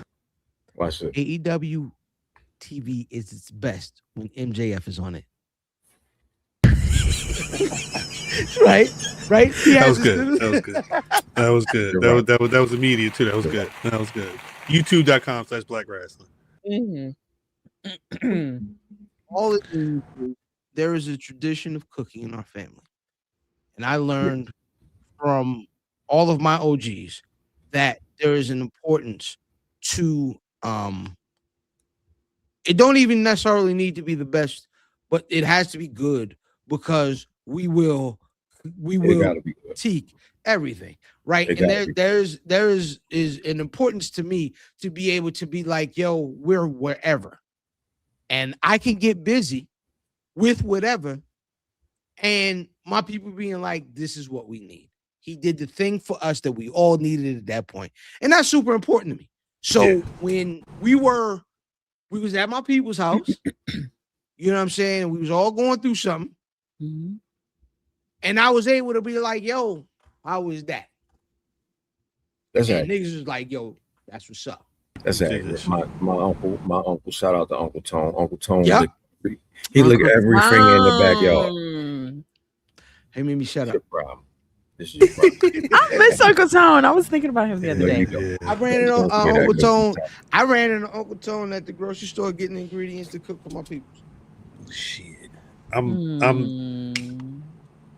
not saying we have to go, No, let's get the fuck out of here. Yeah, we can go get up out of here. but it is. But when we put this feeling- BRP it's Express feeling together the day before, I'm find everything up in the backyard. Let's get it. I'm with that. Oh, they Mimi, make glizzies too. Hey, yo, give me out of them here. into the- That Yeah. sounds They make them into the crazy. glizzies. Out Of course, nowhere. anything burger. Oh my gosh, the smash burgers. They make glizzies too. Mimi, you was asking the other day, I think it was offline, Other about day, yo. Rajah Jackson. His time starts today. He's got 90 days, I believe, plus he had to pay That ain't bad. he had to pay however much money. Interestingly enough, Stu, the guy who he jacked up in that match, he spoke in the court. He said, what happened affected me deeply, and I do not minimize the seriousness of it. He mentioned a difficult recovery from the injuries that he sustained. But he said it includes severe traumatic brain injury, a shattered maxilla, I don't know what that is, and a bone graft procedure. But he did say, I do not stand here with hatred or a desire for revenge. I hold no grudges against Mr. Jackson. People can make terrible decisions in difficult moments. So I guess 90 days in jail, 2 years on formal probation. He had to pay $81,000 in restitution to dude. I mean, he beat the shit out of the dude in the middle of that ring. So it like you said, it could have been worse. Yeah. It could have been worse. Yeah, it could have been worse. And it was a minute. I didn't realize he hadn't already started serving any time. Because that was a minute ago. Yeah. I think that's all the. So Chad had a question. Joe Dixon had a question. What did Joe Dixon ask? Where the question at? Right there. We got January news. Yo, it's not on us right now. We waiting on a date. Yeah. Once we're getting. I feel like we're getting closer because we're getting things announced. Right. But once we get things announced, we will immediately move to location and time and date. Just get y'all goddamn tuxedo shirts ready. Get your tuxedo shirts. When they say the date of the Royal Rumble, you know where you should be at. Not wherever they going. Yeah, definitely not where they pressing your tuxedo shirt is where you should be. Yeah. My niggas be like Baltimore. That would be disgusting. It's a few things. Shout out. It's a few things. Yeah, we just got to figure out what to figure out. Yeah. End of the show. I gotta book this go-go band. And I got a BRP van.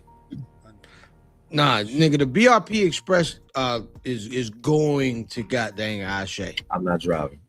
I said a real BRP Express, nigga, like the Lex Express. Yeah. I'm not driving. Be Gunther. No, we gotta find you gonna be drunk. You have to have somebody drive it. We need a Flex Luger to where he'll be the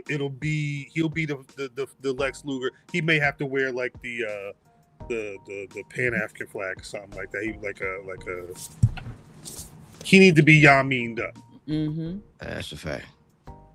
We'll figure it out. Get on down the road. Get on down the road. Apollo. Rock City gonna get an actual tux. We got to get out of here, Miss Mimi. Yeah. It's gonna be a sweatsuit. It is. You got a Black Rasslin of the week? Yes, Amara Asade. Oh, shout out. She had Shout that out match to tonight, man. her. Yeah, she just won. Good for her. Advancing in that tournament. Mara, Sade, brother fam. Hey man, shout out to the homie, my tag team partner, the goddamn R&B sensation, Lovely. I just see it. You know what I mean? Hitting that 20K. That's crazy. Hit the milestones. Yo, Hit let them us hold goals. something. That's right. Yeah. Let me hold something. Let me get $50. Yeah, whole time. I'm proud of you, my nigga. Keep getting busy. Oh yeah. Wait. See her. Yeah. You know it's gonna be go. You know what? Every time She's gonna be there. Don't you worry. You gonna be there. No, what you talking about? I'm gonna get her. We going out there. We gonna get her. She coming up. Yeah. She better. Yeah, she coming for sure. Dang right. Shout out to the sister. I'm going with the Funk Soul Brother. That's not his name, but that's what his name is today. Yeah. Shut up. No. Sugar D. Oh, Sugar D. Yeah, Sugar D. For real. Sugar Duncan. 2-time Pan African champion. Don't. I can't wait to see. He was on an award tour last time. No disrespect to Mercedes. It would be good to see what he does this time. My Black Rasslin of the week is Leo Rush. If it's not the TMZ interview or Forbidden Door or Dynamite, anything that man's doing to me or doing in content for me is fucking hilarious. It's just it's one of the best characters out there right now. We'll see where it goes. Shouts out to the chat. Before we get out of here, Miss Mimi, where can they find you on them social medias? Right there. And on Tuesdays on the Black Rasslin Twitter machine at 6:35. I'm trying to get more of the buckles on the YouTube as well. Especially the Littlefoot one went up this week. If I could turn them around, I'd get them up there. Good. Drag all your cousins, Sierra. Tell them we ain't gonna make them write nothing either. You know what that means? American Joshi, Black American Joshi 2, brother fam. Two times. Hey man, like I said, IlFam790, your social media choice, the only EJ that matters. Facts. I like that. Brother man. At Cal on Twitter, at Black Rasslin and all the other social medias out there. BlackRasslin.com is the website. As always, you can find Black Rasslin on Spotify, Apple Podcasts, wherever you get your podcasts. We should be there Friday mornings. What you think we've been recording all night? Every Thursday night, 8:35 p.m. Eastern Standard Time. 5 mics, the podcast of excellence, insight, and entertainment. It's that good wrestling favorite pod. And you know what time it is. If you want more shit like this with the copyrights and everything in there, patreon.com/Black Rasslin. Mimi. It's another Drewski episode that dropped tonight. Episode 2 of Could Have Been Daddy. So we gotta figure that out. Everybody eat jerk in this motherfucker, right? Yeah. No. Yes. You don't eat jerk, cuz? No. You just a jerk, nigga. Yeah, that's a fact. That is a fact. Nigga, I had jerk in Jamaica. That was amazing. Every time I had jerk in the United States, the niggas tried to just make something hot. You ain't had my jerk. Uh-oh. All right. Yeah. All right. Peace to DDM. Hope everything's going well with you. Shout out to the chat. Thank y'all for rocking with us. Be safe out there. It's hot as shit, and it is also the 4th. They would all. Take care of if we had an actual HR, you would have been on suspension long time. I would have been suspended. They took my key card. Cal, Who makes nigga? No. Cal be on here Look at him. Look. Nigga, if we had a goddamn HR department, Cal would be on here like Sam Roberts every week. Every week. What do you think about this? I'll tell you what I think about it, Cal. Really? I like it. By himself. It would just be me. It would be me talking to me. Yeah. He can't do that. He can't throw up a That's fucking shot. crazy. I change my hats when I would be responding to the. Yeah. Yo, that's very funny. The nigga say, "What'd you say, Cal?" I said, "Nigga." What I was saying was, don't interrupt me. Don't. I would be the psycho that y'all know. Both of y'all that wrong. would be it. I would be 80 years old arguing with myself about wrestling. Yeah, that's how you know I need to be in the home. That's when I need to be in the home.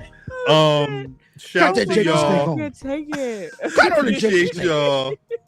As always. Go watch some wrestling. If you ain't watch all the fucking wrestling, go watch some Watch shit. Ashe, nigga. Watch that Ashe. Matter of Ashe fact, got amazing. Ashe's up there for free. Enough. I saw the Heels Have Eyes Philly is finally up on their YouTube for free. Yes, so you can check that out as me and well. Cuz was actually at that show. We had an amazing time. That was my birthday weekend. I had a live weekend in general. I ain't gonna hold it. We gonna get out of this. I got this on right now. The front row is a sea of white Heels hats and the West Side Gun Sauconies. It's crazy. Shout out to everybody having money. We out of here. Appreciate y'all for rocking with us. Hell, the only one thing to do, DDM, please take us out. Isn't it ironic? All you wanna do is so chronic. But then you forgot when you were down, who was around. I can't eat, I can't sleep.